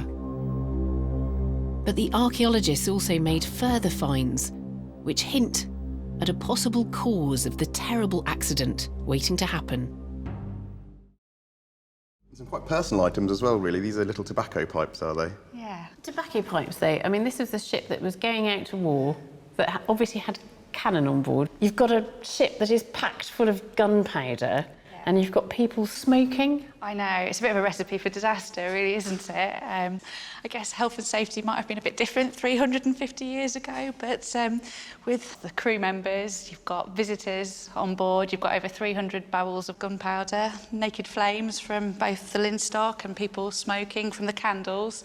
They're going on their outward voyage, and then something happened and it blew up. So we don't necessarily need to be looking for a suspicious reason for this explosion. It doesn't need to have been arson or done with any intent. It could have purely been an accident. I think that's probably most likely. And I think a really important message as well, which is do not get on a warship full of gunpowder and smoke. Yes. We may finally have a plausible theory to explain the London disaster. A flagship vessel, fully loaded with gunpowder, a distracted crew, and someone's disastrous mistake. The Museum of London Bone Store holds more evidence of the dangers of naval life. This man served in Nelson's Navy in the 1800s and lived to well over 50. But his skeleton tells us that his life at sea was brutal. Although obviously we're looking at him as a skeleton, he's dead, what we're trying to do is look at the things that we can see on the bones to tell us what actually then may have happened in their life and how then they coped with it. And looking at his skeleton, he's remarkable because when we see lots of the things that we do, he obviously had a hard life and managed to survive lots of nasty insults and impacts. This collarbone has got a healed fracture in it. Now, that must have happened years before this individual died because it's healed quite nicely, although it has never regained its original shape. So these are the kind of fractures that you might sustain from a fall onto the shoulder. Are there any other injuries? There are. He's got some fractures to the ribs, again all on one side, and they would appear to follow a similar pattern to the clavicle, so that might indicate that that's happening at the same time, it's the same event. We've then also got the fracture of the femur, where you can see there. So It does make you wonder if this all happened at the same time. It's all on the right-hand side of his body. Yes. These are the kinds of fractures that you might get, for instance, from falling from a height. What else, Helena, then? And he's also got a fracture to the first metacarpal, and then we've got the fracture also there on the radius, where you tend to sort of fall, you put your hand out. He's got a broken nose, so you can sort of see there, you've again healed, but you've got that sort of deflection. Well, this is most likely not to have been caused by a fall, but actually to have been caused by some, how do we say, interpersonal aggression, being punched in the face. Yes. With the vertebra that you can see here, they're all very frilly. They shouldn't look like that. And then you can see where you've actually got some crushing of the vertebra. So if we come there to that one... That's lost a lot of height. So a thoracic vertebra, a vertebra from the back of the chest, there's a fairly normal-looking vertebra. Yes. And there's the one that suffered this rather thin, wedge fracture. Yes. So that's been completely squashed, reduced in height. So he's got a whole suite of changes that you would be looking at, but also then you're thinking of the consequences and impact of how he would be able to function in a daily life, but also how he was functioning while he was still at sea, and then also later on in older age, the potential pain, discomfort that you might have from these. It's phenomenal when you're looking at the skeleton and you can see so many things that have affected them in life. But the fact that they actually were able to survive, and particularly when we think at the times in which they lived, they wouldn't have had all of the things to help them that we do now. So that's even more amazing that they've actually survived, really. So they really were hardy and tough. The London set sail in 1656, just as our navy began to assert its will across the world. Within 200 years, Britannia ruled the waves. Sailors like this man made that possible, and he was left with the scars. But in the mid-20th century, the tables turned, and Britain was on the back foot as it desperately defended itself against savage attacks by Hitler's Luftwaffe. But one thing remained the same: Britons put themselves on the line for their country. Our next dig takes us to West Sussex, where archaeologists are shining a new light on a story we think we know so well, the Battle of Britain. But their new discovery reveals forgotten heroes, a machine and a pilot. In the summer of 1940, waves of German Luftwaffe filled our skies. Hitler's plan: crush the smaller RAF and then launch a full-scale invasion. Standing in his way, the iconic Spitfires and their daring British pilots. But a dig on this hillside is reminding us that Spitfires didn't win the Battle of Britain on their own, and that our British pilots weren't the only heroes. We are excavating the remains of a Hurricane shot down in the Battle of Britain on the 9th September 1940. Hawker Hurricanes actually shot down 50% more enemy planes than did Spitfires. Yet, it's the Spitfire whose name has become iconic. The Hurricane was, if you like, the forgotten hero of the Battle of Britain. I mean, it's not forgotten, but it didn't get all the glamour of the Spitfire. Unfortunately, this Hurricane never made it back to base. This is the impact crater. It's slightly ovalled. It's where the aircraft's come down and hit. Then obviously the weight of the aircraft is displaced all the earth and the chalk. We've had pistons and valves and bits of engine casing. So now we've cleaned it up, we can see where it is. We can now proceed to go down and see what else is there. Amongst the finds recovered is evidence of the sheer violence of the impact. This is part of the ammunition box that contained the 303 rounds for one of the machine guns. It's just a thin aluminium box. But when the aircraft crashed, there was a lot of ammunition on it. And what happened was the force pushed all the ammunition down into the box. And we can actually see here, this is one of the bullets. It's actually punched its way through the box and made a very neat little hole there. So that's a cracking find. 75 years to the day after the crash, one of the larger pieces is discovered, part of the propeller assembly from the nose of the plane, and it has survived intact. This is where the propeller blade would go, so the propeller blade was sticking out here, and that would be rotating, and there'll be another one about here and another one about here. So you've got the three blades, rotor hub under the cones. Here to help with the heavy lifting is a group from Operation Nightingale, an initiative to rehabilitate British soldiers recently returned from active service. The team today is largely composed of military veterans. Excitingly for us, we've got three Polish soldiers that have served in Afghanistan, and they're working alongside British veterans, people who've fought in Afghanistan and Iraq, but also people who served in Northern Ireland and indeed in the Falklands campaign. For these Polish veterans, this is a chance to celebrate the other unsung heroes of the story, the Polish pilots who fought for the Allies in squadrons like the 303. This is great for me because pilot with the division 303 is Polish heroes, Polish flying heroes.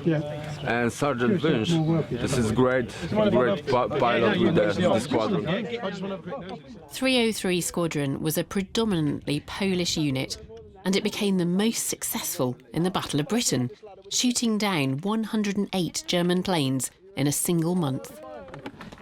The Polish pilot, they were almost, if you like, the forgotten heroes of the Battle of Britain. They were relatively small in number, and what they did, just like the Hurricane really, was disproportionate to their numbers. But they achieved an incredibly high kill score. Their determination to get at the enemy was second to none for obvious reasons. Their country had been invaded, so consequently their kill rate of enemy aircraft destroyed was significantly higher than any other squadron.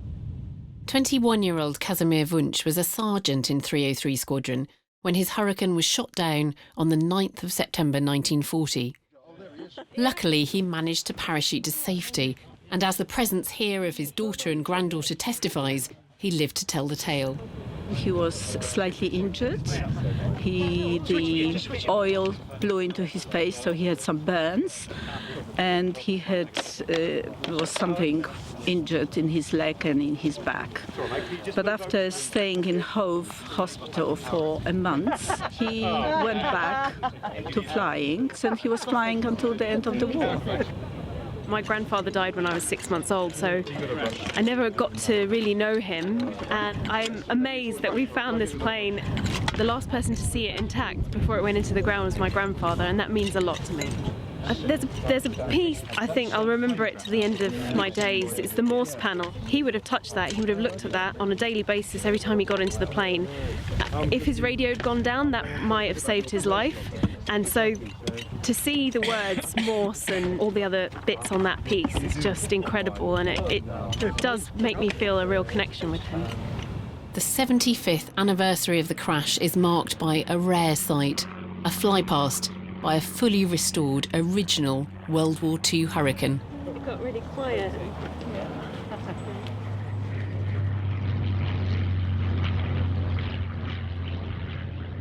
Now, what are you actually hoping to discover by undertaking an excavation like this? Because we know that hurricanes were used in the war, we know that hurricanes went down in the war, and in fact we know that this actual hurricane went down in the war. So what other information are you hoping to glean? This really is not going to change the story of the Battle of Britain, clearly. However, you can get little vignettes from it, and it's the personal stories. Occasionally you get bits of kits from the pilot.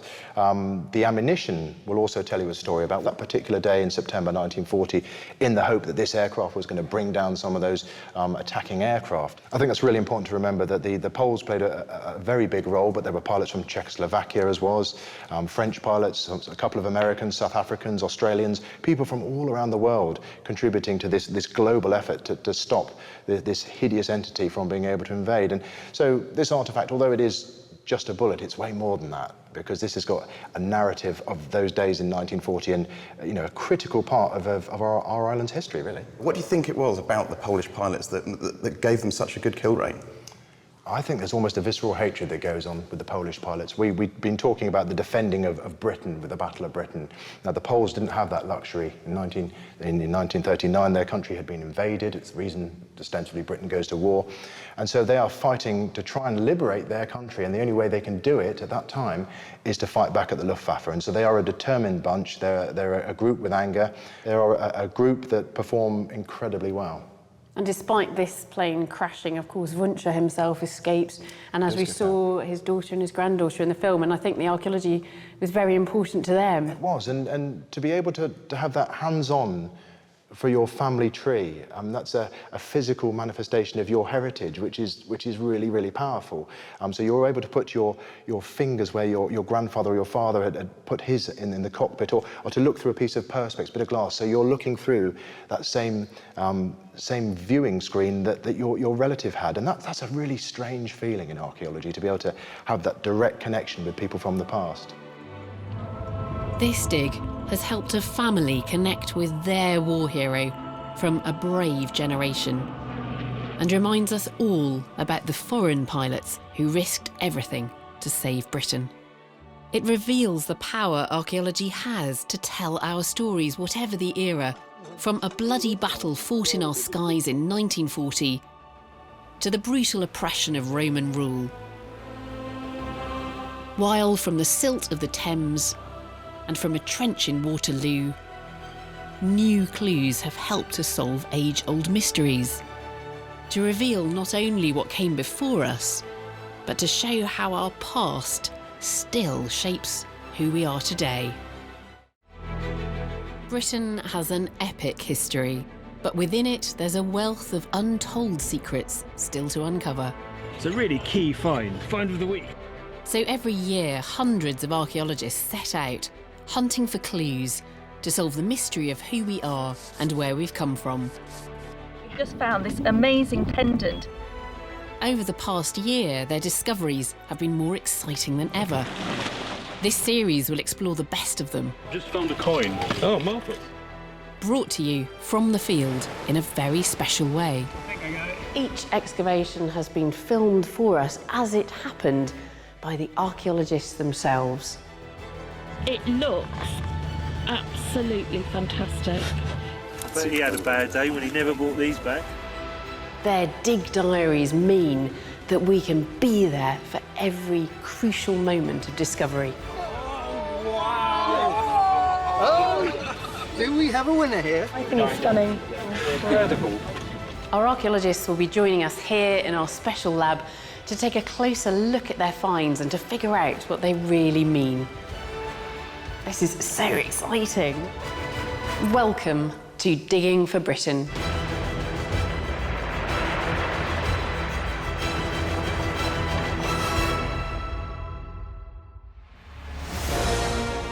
In this episode, we're exploring the discoveries from the north of Britain that change what we know about this island's story. We scramble to uncover the earliest origins of Scotland's first kingdoms. We're there for the find of a lifetime that reveals the true extent of Viking power. Oh, do we have a winner here? And a new housing development reveals the mass graveyard of warriors whose people may have marched from Europe to settle in Yorkshire. It looks absolutely fantastic. These discoveries are rewriting our history. To find out how, archaeologist Matt Williams and I have been given special access to Yorkshire Museum. Its collection tells the story of the North and the people who settled here. The Gilling sword.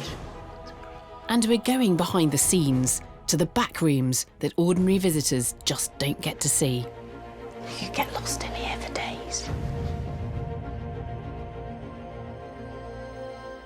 Carr is an archaeological site of world importance. Excavations began here in 1948 and have revealed a Stone Age settlement 11,000 years old. The whole site covers 5 acres. Discoveries at Carr include the remains of Britain's oldest house, ancient tools and the earliest carpentry in Europe. Finds like these have shown how our Stone Age ancestors lived. Digging for Britain first visited the site in 2011, when I discovered that the team's work had become a race against time. The soil at Carr was becoming acidic and destroying the evidence. So that's some antler from the original excavations on the site. Yeah. So when would that have been excavated? 1950. 1950. This antler has been preserved in almost perfect condition, but the items being pulled from the ground 60 years later have deteriorated drastically. It's like a piece of rubber. It's basically because the water table has fallen dramatically. Right. That's let oxygen into the deposits and that's created a chemical reaction. We've been told by our specialists it's a bit like Carr battery acid. It is shocking to see how the acid is attacking Carr, and it shows just how urgent the work carried out by Nikki and her team really is. But now they are finally running out of time as 6 decades of research at Carr come to an end. They're hoping to solve one last mystery and reveal the true significance of this site to our Stone Age ancestors. Was Carr just a settlement, or do the clues show that it was something much more? This is their dig diary. From day one, it was clear that the soil had become even more acidic. It's actually very fragile. This is one of the problems that we have. And this bit is turning to jelly. The chances of finding any well-preserved artefacts seem slim. Then, a couple of weeks in, the archaeologists dug another trench where, remarkably, the soil conditions were very different and the preservation outstanding. Just cleaning off this area behind me, and it's incredibly exciting. Here we've got an absolutely jam-packed area of bone and flint and wood that we've not seen anywhere else on the site. And in the rest of the trenches, we've had a real problem. We've had very acid conditions, which has meant that the bone and antler has disappeared. So this is a really amazing insight into what people were doing on the edge of the lake here. People are placing bone and antler and wood in this area. But why would people have been deliberately placing these materials here 11,000 years ago? A few days later, another remarkable discovery could be a clue. It's a deer. It is a deer. Yeah. It's a cluster of deer skulls. It's a really amazing example. There are lots from this site, but this one is very robust. You can see the antlers here coming off the main skull, and it's also in association with a couple of roe deer skulls, one here and one here. So we're just cleaning it up some more, and then we'll be lifting it very carefully and taking it to the conservation labs. This discovery is new evidence to support a growing theory that explains the wealth of deer skulls at Carr. These have been made into headdresses from red deer skulls, and we think that they were possibly used by shamans, wearing them on their heads as part of ritual practices. It's just amazing to think that 11,000 years ago someone might have had one of these on their heads.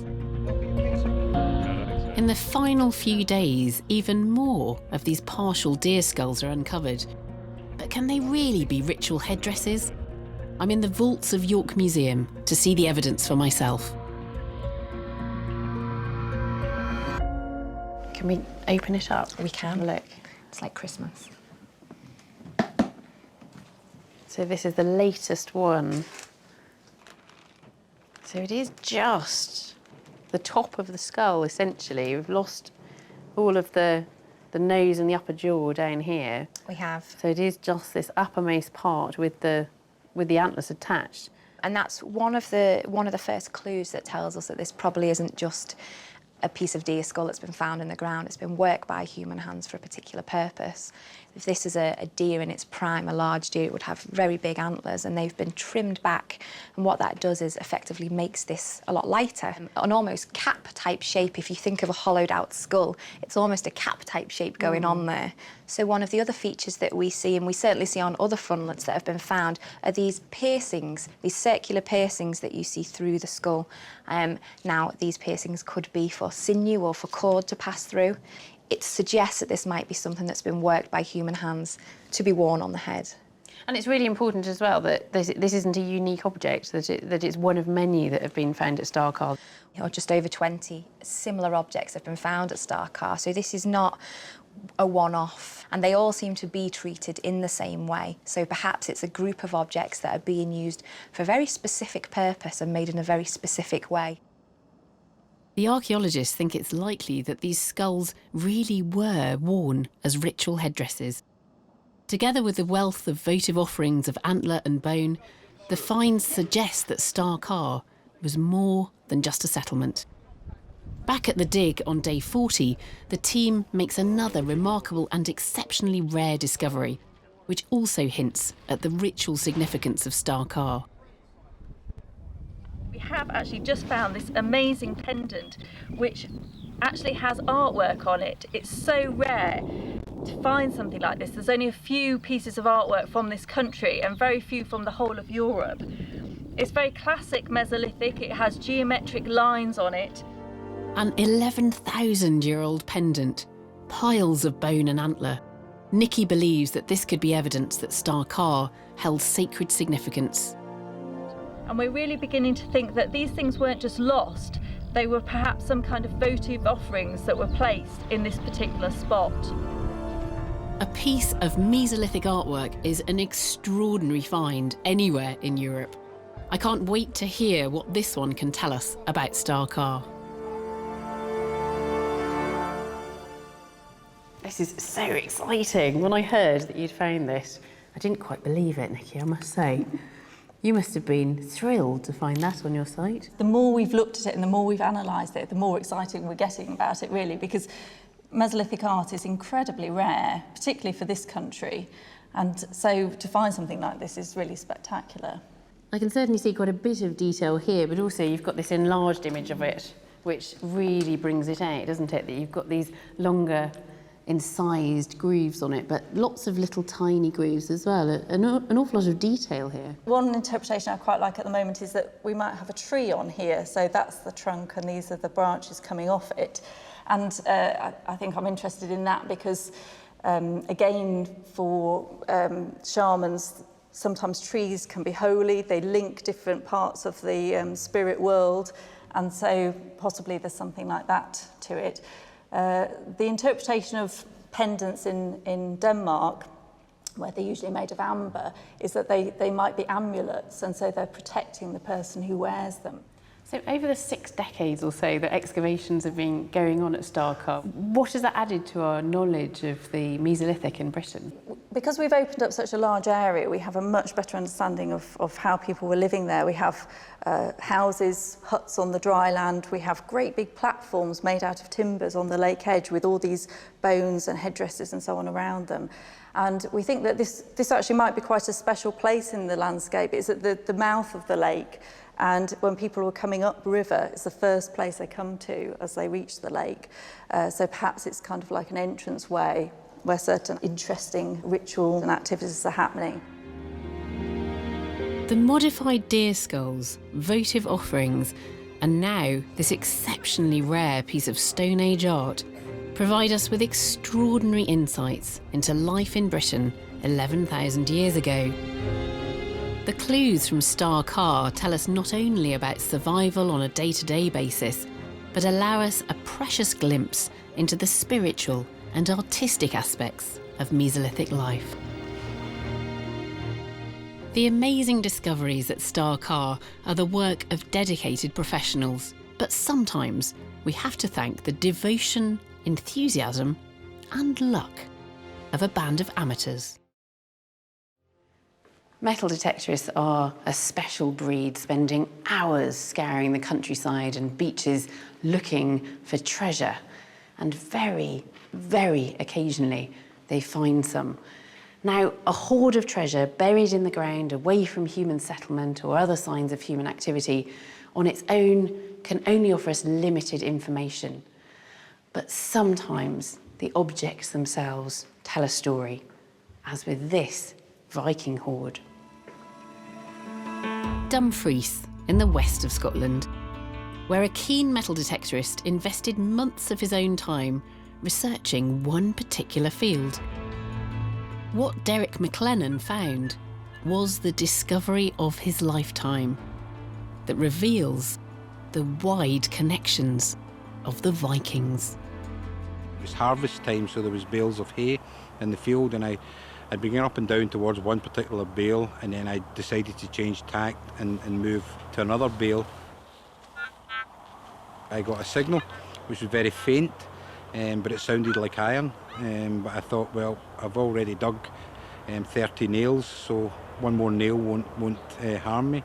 And I put the spade into the ground and dug out the clod, noticed something glinting in the hole, put my hand into it, it was quite deep, and when I pulled it out I saw it was silver, rubbed my thumb across it and instantly seen the saltire design, which I knew from my research was a Viking symbol.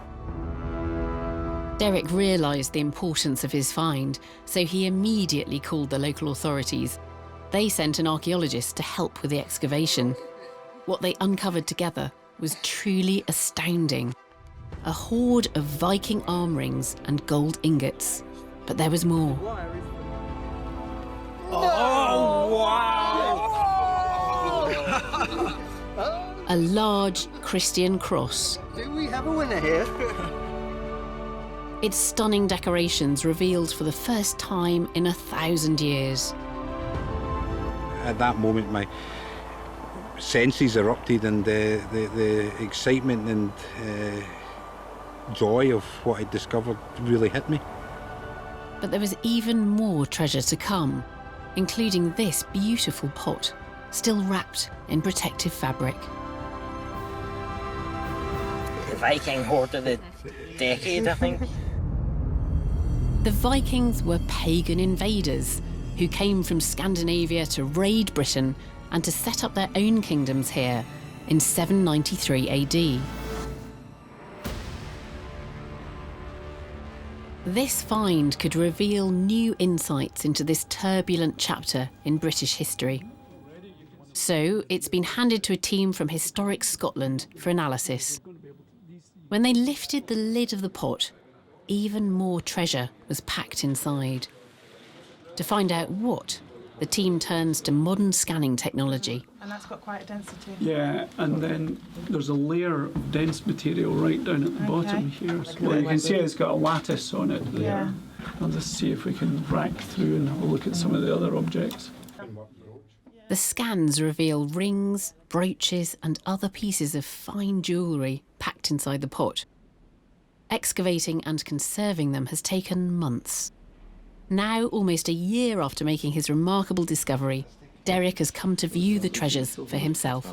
Attached to the inside there. It's kind of hard to put into words. I'm absolutely stunned by the amount of artefacts that are come out of the pot, and the textiles, everything being so carefully wrapped and packed. Shows that even 1200 years ago, these objects were very coveted and cared for. This hoard is full of riches and mystery. It brings the Viking world alive and shows that there was more to these legendary warriors than just raiding. Richard, I think the appropriate response is, wow, this is astonishing. What a beautiful collection. It's pretty remarkable stuff, isn't it? It is. Yeah. And it's wonderful to see it all laid out like this. One particular treasure has been fashioned from a silver coin, which gives a clue to the date and origins of the hoard. There's the word Rex. Yes. And if you come back round here, you can start with C-O-E-N-W-U-L-F.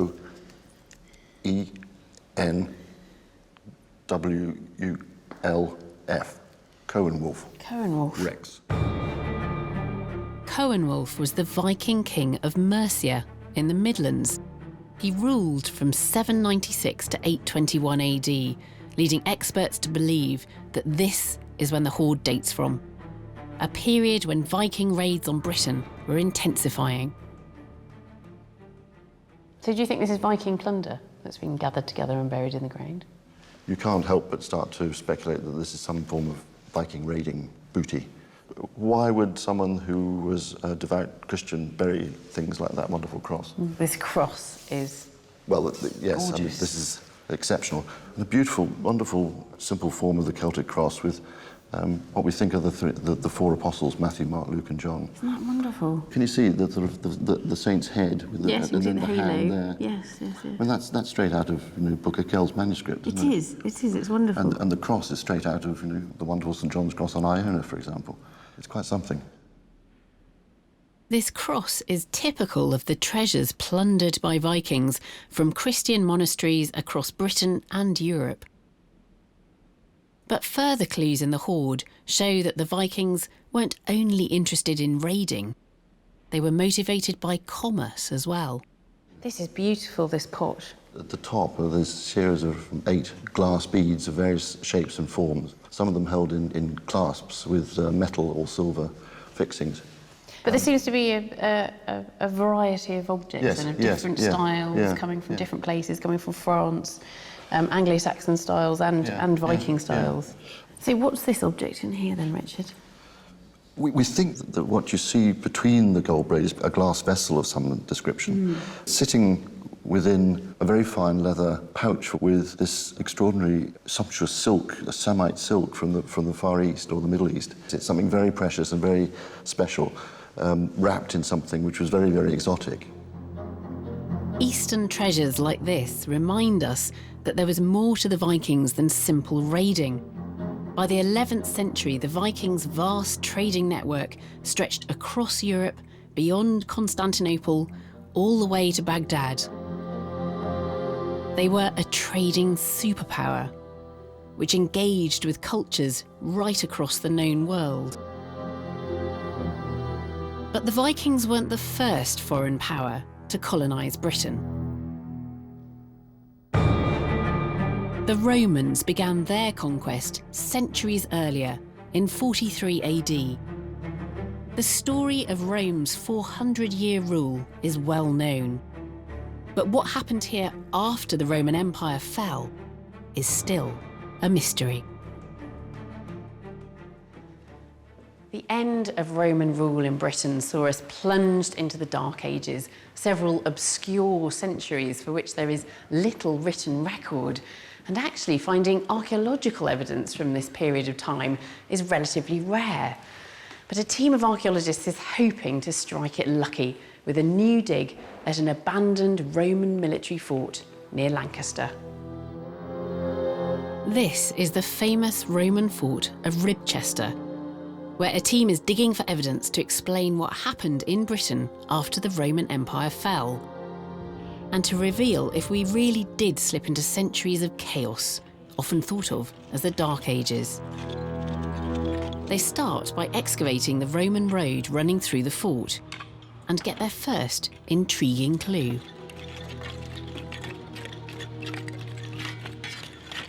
Just cleaned off this Roman road surface, and we've just discovered that it's been robbed, which is really interesting. The road appears to have been dismantled after the Roman occupation, with the heavier stones taken away.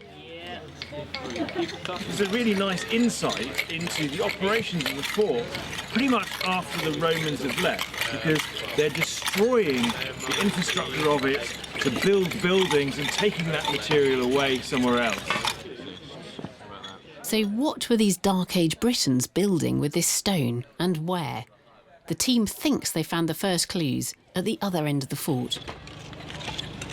Beginning of week 3, and we have large bits of tile, and that more intense orange is the robbed away hearth, and that orange burning element there suggests we've got sort of workshop activities taking place within that building.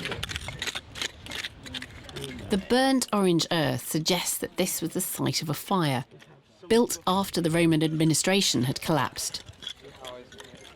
But this fire does seem to be on an industrial scale, making it possible evidence of manufacturing. And further excavation reveals what they may have been making.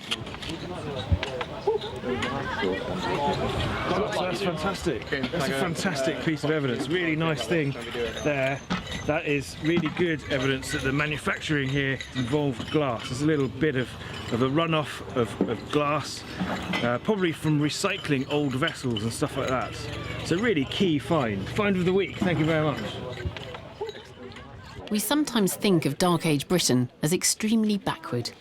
But with this glass and the signs of an industrial fire, this dig could be revealing something very different. Britons converting an old Roman fort into workshops. It's new evidence for an era of enterprise, and further finds offer more clues to this new British post-Roman economy. I've just found a coin. Oh, marvellous. So it is, so it's a tiny 3rd or 4th century Roman coin. Marvellous, there we go. The team finds over 20 more coins, all from around the same workshop building. Now Duncan has brought these and his other finds into our lab. We're hoping that they can tell us how this fort was used after Roman rule collapsed, and shine a light on the truth about Britain in the Dark Ages. Okay, so we found 22 coins when we were excavating there, in those very, very top surfaces. And so I think that this is the very, very end of the Roman use of the fort. Can we have a look at some of these coins? I'll bring absolutely. this over so that we can see them a bit more clearly. The head on that side is hardly visible, isn't it? It's very, almost smooth. Hardly visible, exactly. We're looking at a lot of wear and use that's going on as well. But so, this is a Roman coin. Who's the emperor on that then? Valentinian is the emperor on that one. So it's minted between 364 and 378. But Duncan believes that these coins were deposited perhaps 2 centuries later.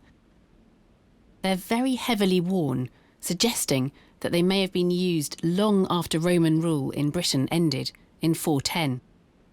And I think given that we've got all that wear, these coins were probably in circulation for quite a long time.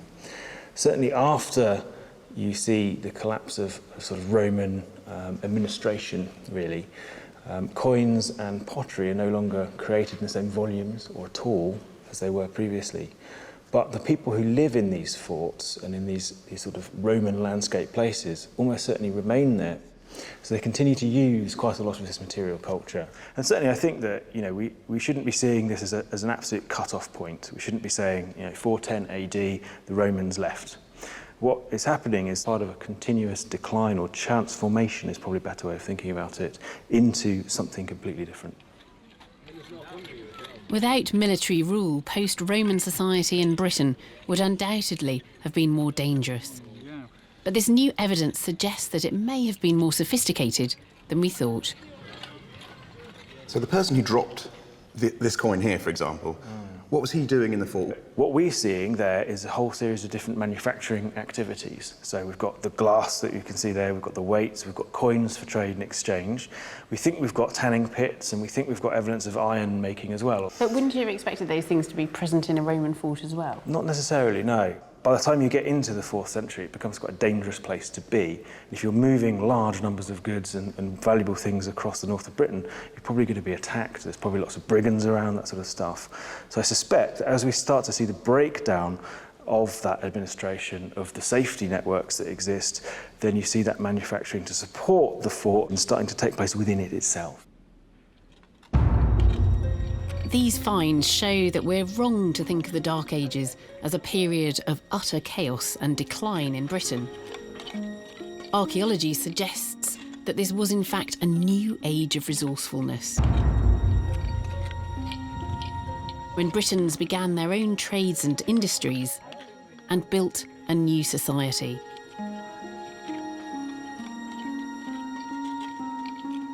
While England was being rebuilt after the Romans, in Scotland it was a different story.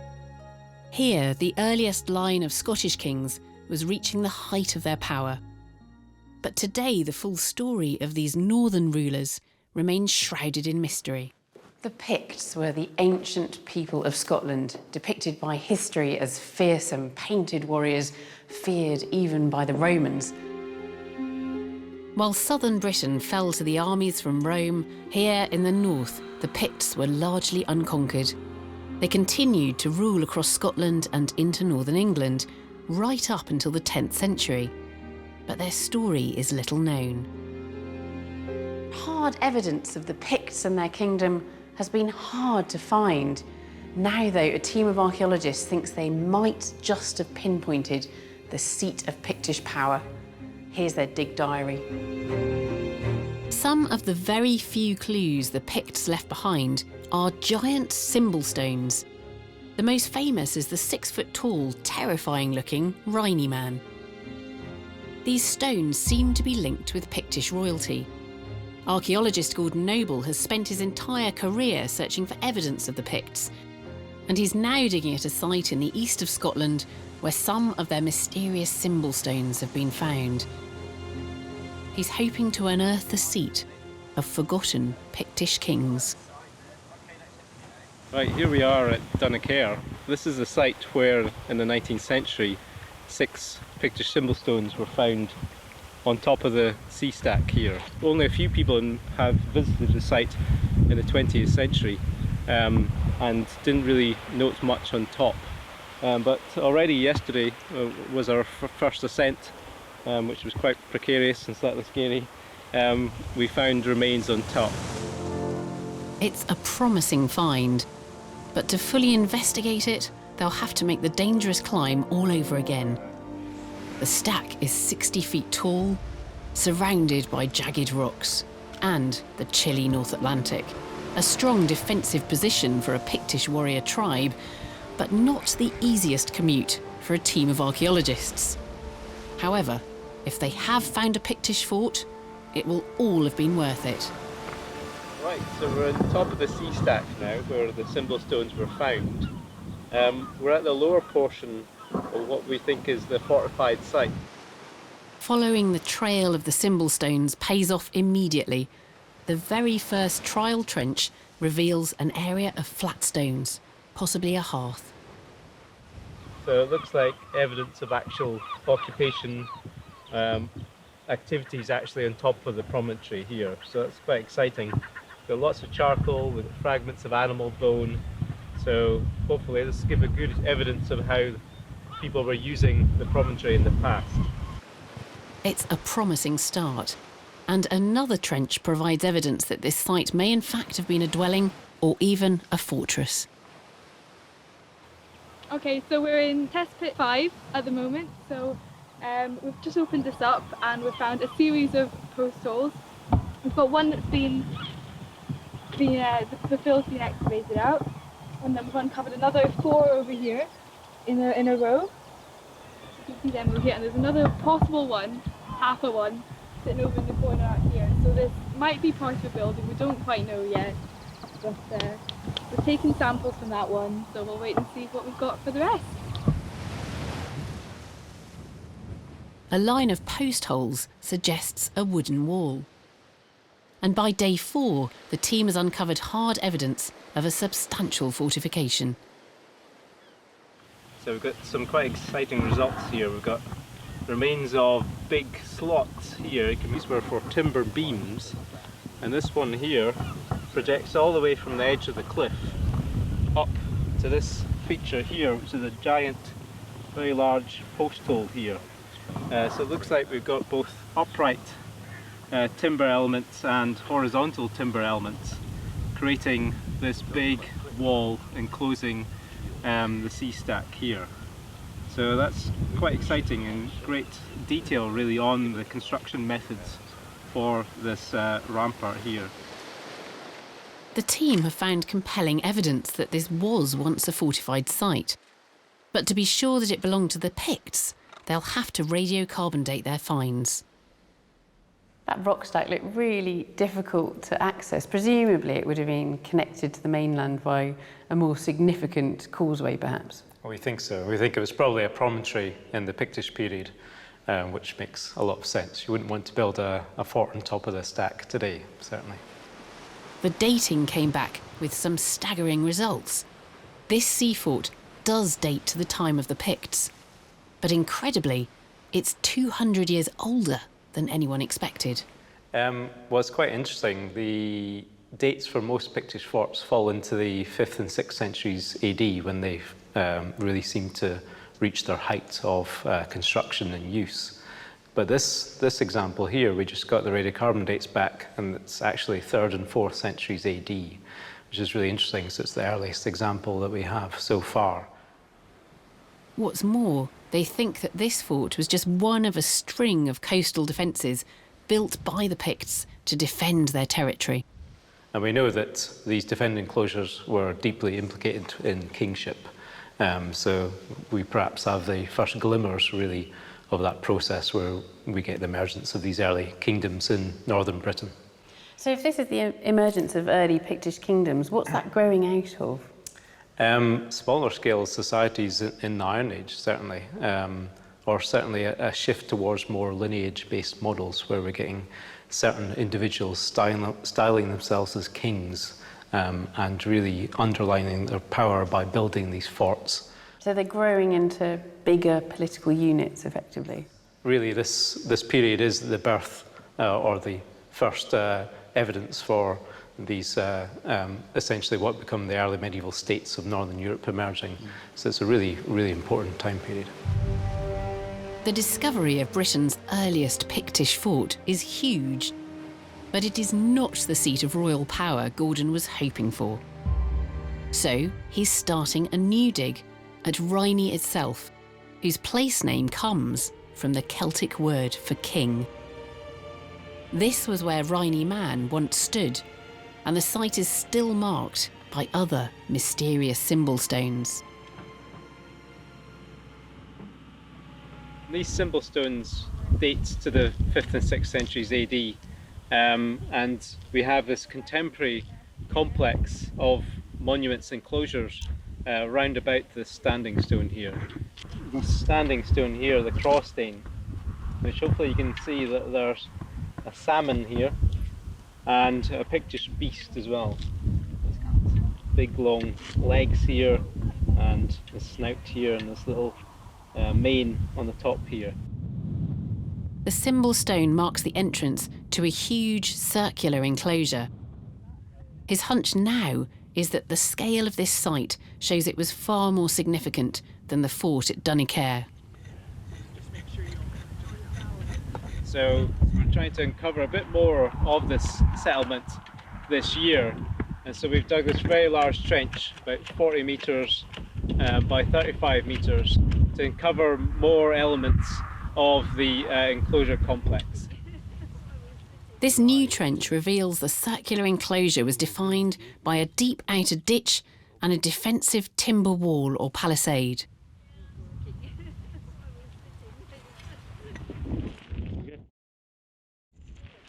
Right, day 12 at Rhynie, a lovely summer's day. So we're down here looking at the palisade and post setting that defines the outer boundary of the fort here. So we're getting some really quite exciting architectural details down here, beginning to find evidence of actual planks and post settings here. And then just over to my right, over here, there's a whole line of post holes, and these seem to respect this outer enclosure here. So we've got a big wooden plank-based wall on the outside, and then big posts on the inside, perhaps creating a raised platform, a raised walkway round the edge of the fort right here.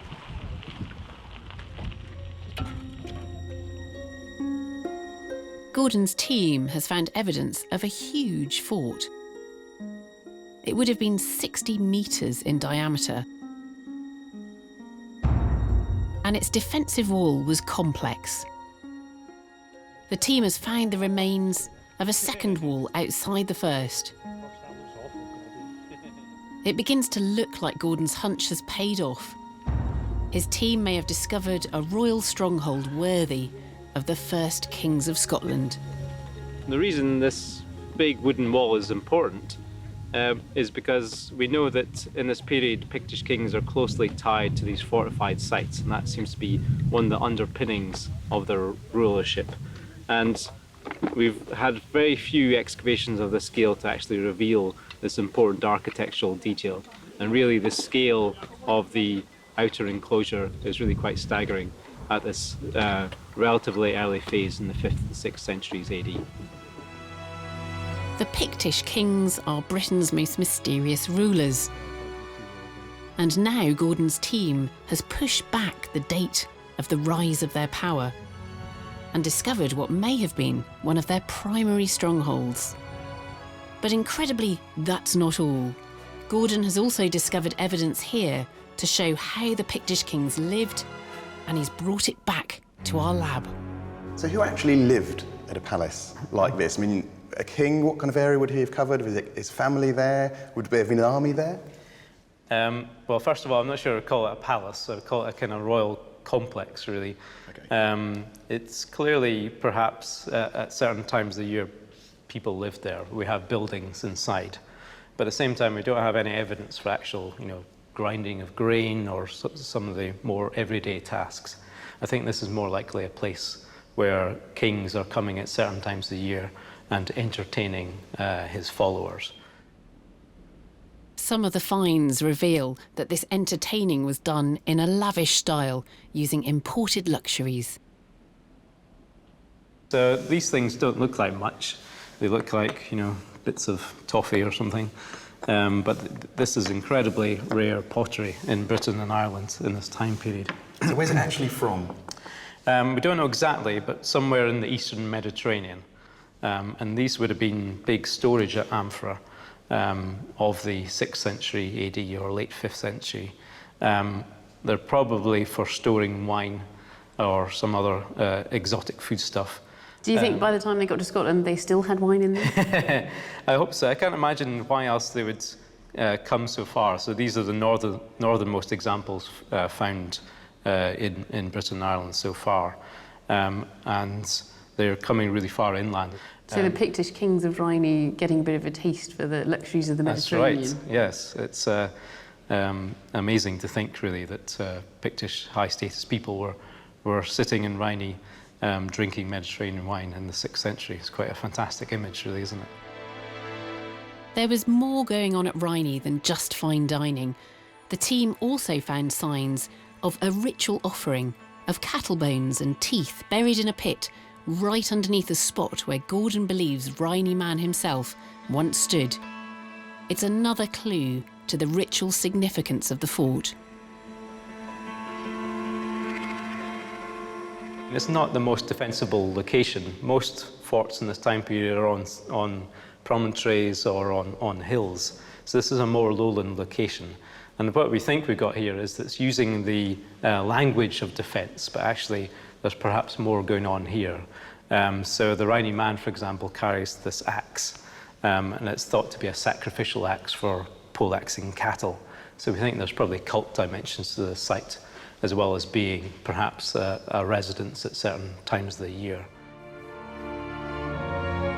The team is delving into the mysteries of the Picts, and they've revealed what appears to have been a very early royal site, 2 centuries older than anyone expected to find. Here perhaps was the seat of Pictish power, a royal court with luxuries from the Mediterranean.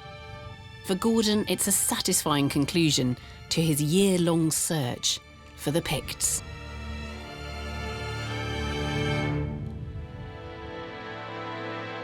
In archaeology, some fantastic discoveries come only after years of painstaking research.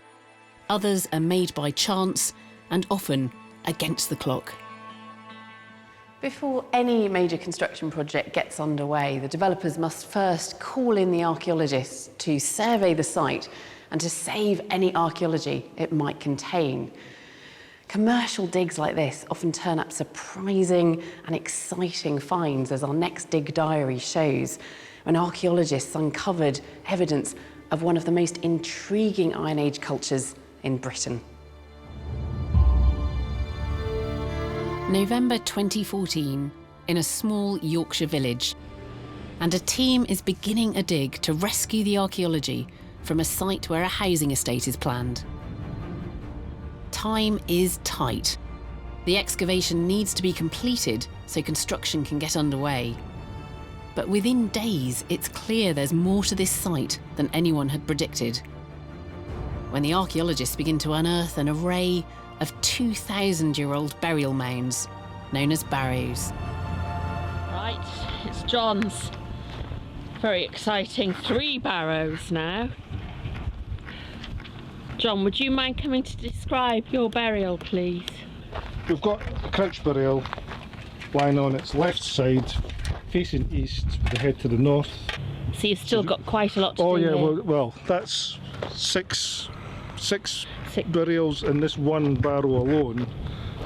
There's 2 that Mark's got that are just north. There's one definite grave in there, and then I see some black patches that are still to be explored. Tons to do. Brilliant. More and more graves are unearthed, until it's clear that the site for the new housing estate is actually a large Iron Age cemetery. And it's such an incredibly rare find, the developers agree to give the archaeologists more time. We're going to start stripping this area this afternoon, which we hope to see an extension of the Square Barrow Cemetery. Obviously there's great anticipation because we still have no idea what's under here. As burial after burial is revealed, the team realise that until now, their excavations only scratch the surface of this extraordinary site. Oh, looking good. Extremely good.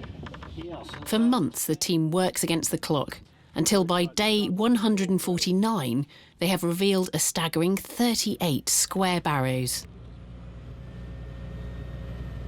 Within the cemetery, we have all shapes and sizes of square barrows. This one's the classic representation, 8 metres by 6 metres, with a central grave. We've got a much smaller one here, but still with a central grave. Barrow graves like these are usually associated with high-status individuals, like this man, who has been carefully laid out with his shield. Yes. It looks absolutely fantastic. If we're right in saying that this is a shield, then that's pretty special. Yeah. And it's one for Pete to tick off his list. Yeah.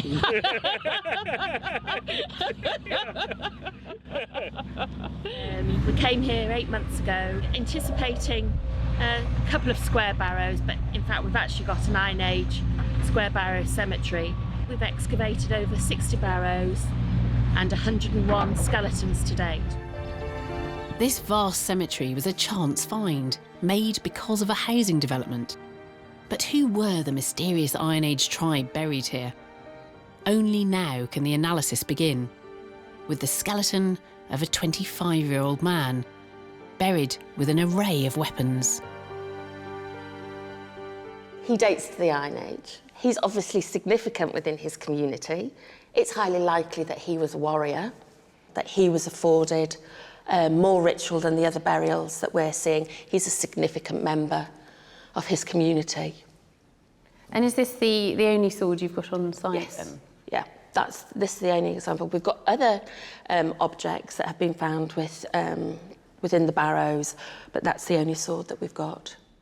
We've got an iron blade with the scabbard still adhering to it, made of timber, and then the horn handle.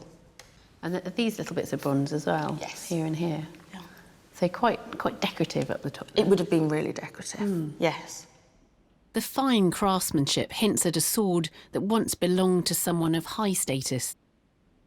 And the spearheads found beside the body offer further insights into the burial afforded to this high-ranking man. Along with the sword, the person had been buried with several spears that you can see around his body, and they hadn't been placed, they're just randomly positioned within the grave. Do you imagine people throwing them into the grave then? That's what we thought.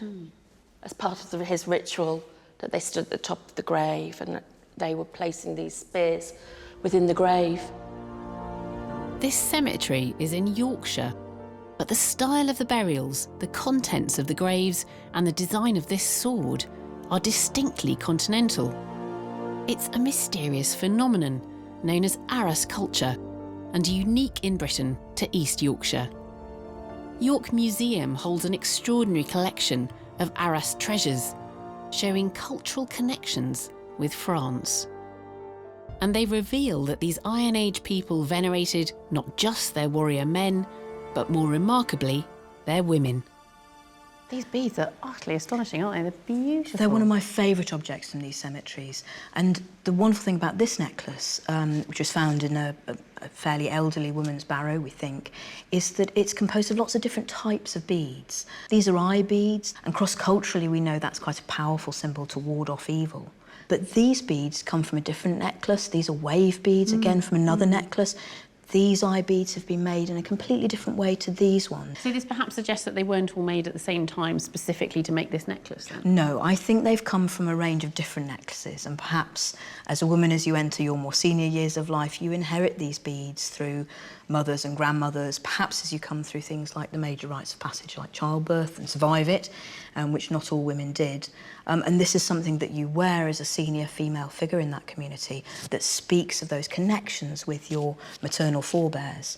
So I think that's an extraordinary object that speaks of that biography of your connections and the families of which you're a part. And how does the Arras culture specifically fit within what's going on around it? I mean, does it fit within the rest of the Iron Age culture in the area? It's peculiar because there are very few other people who formally bury their dead at this time.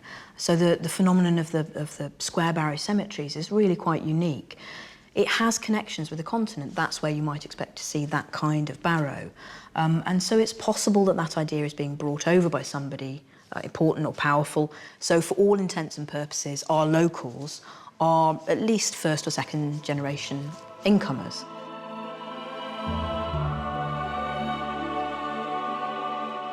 The discovery of the Arras cemetery was unexpected and extraordinary.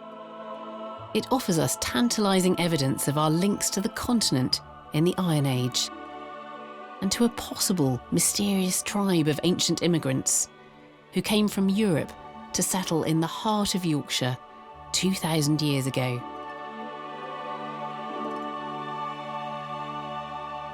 From Arras to Star Carr, archaeology can reveal how our ancestors lived and what they thought.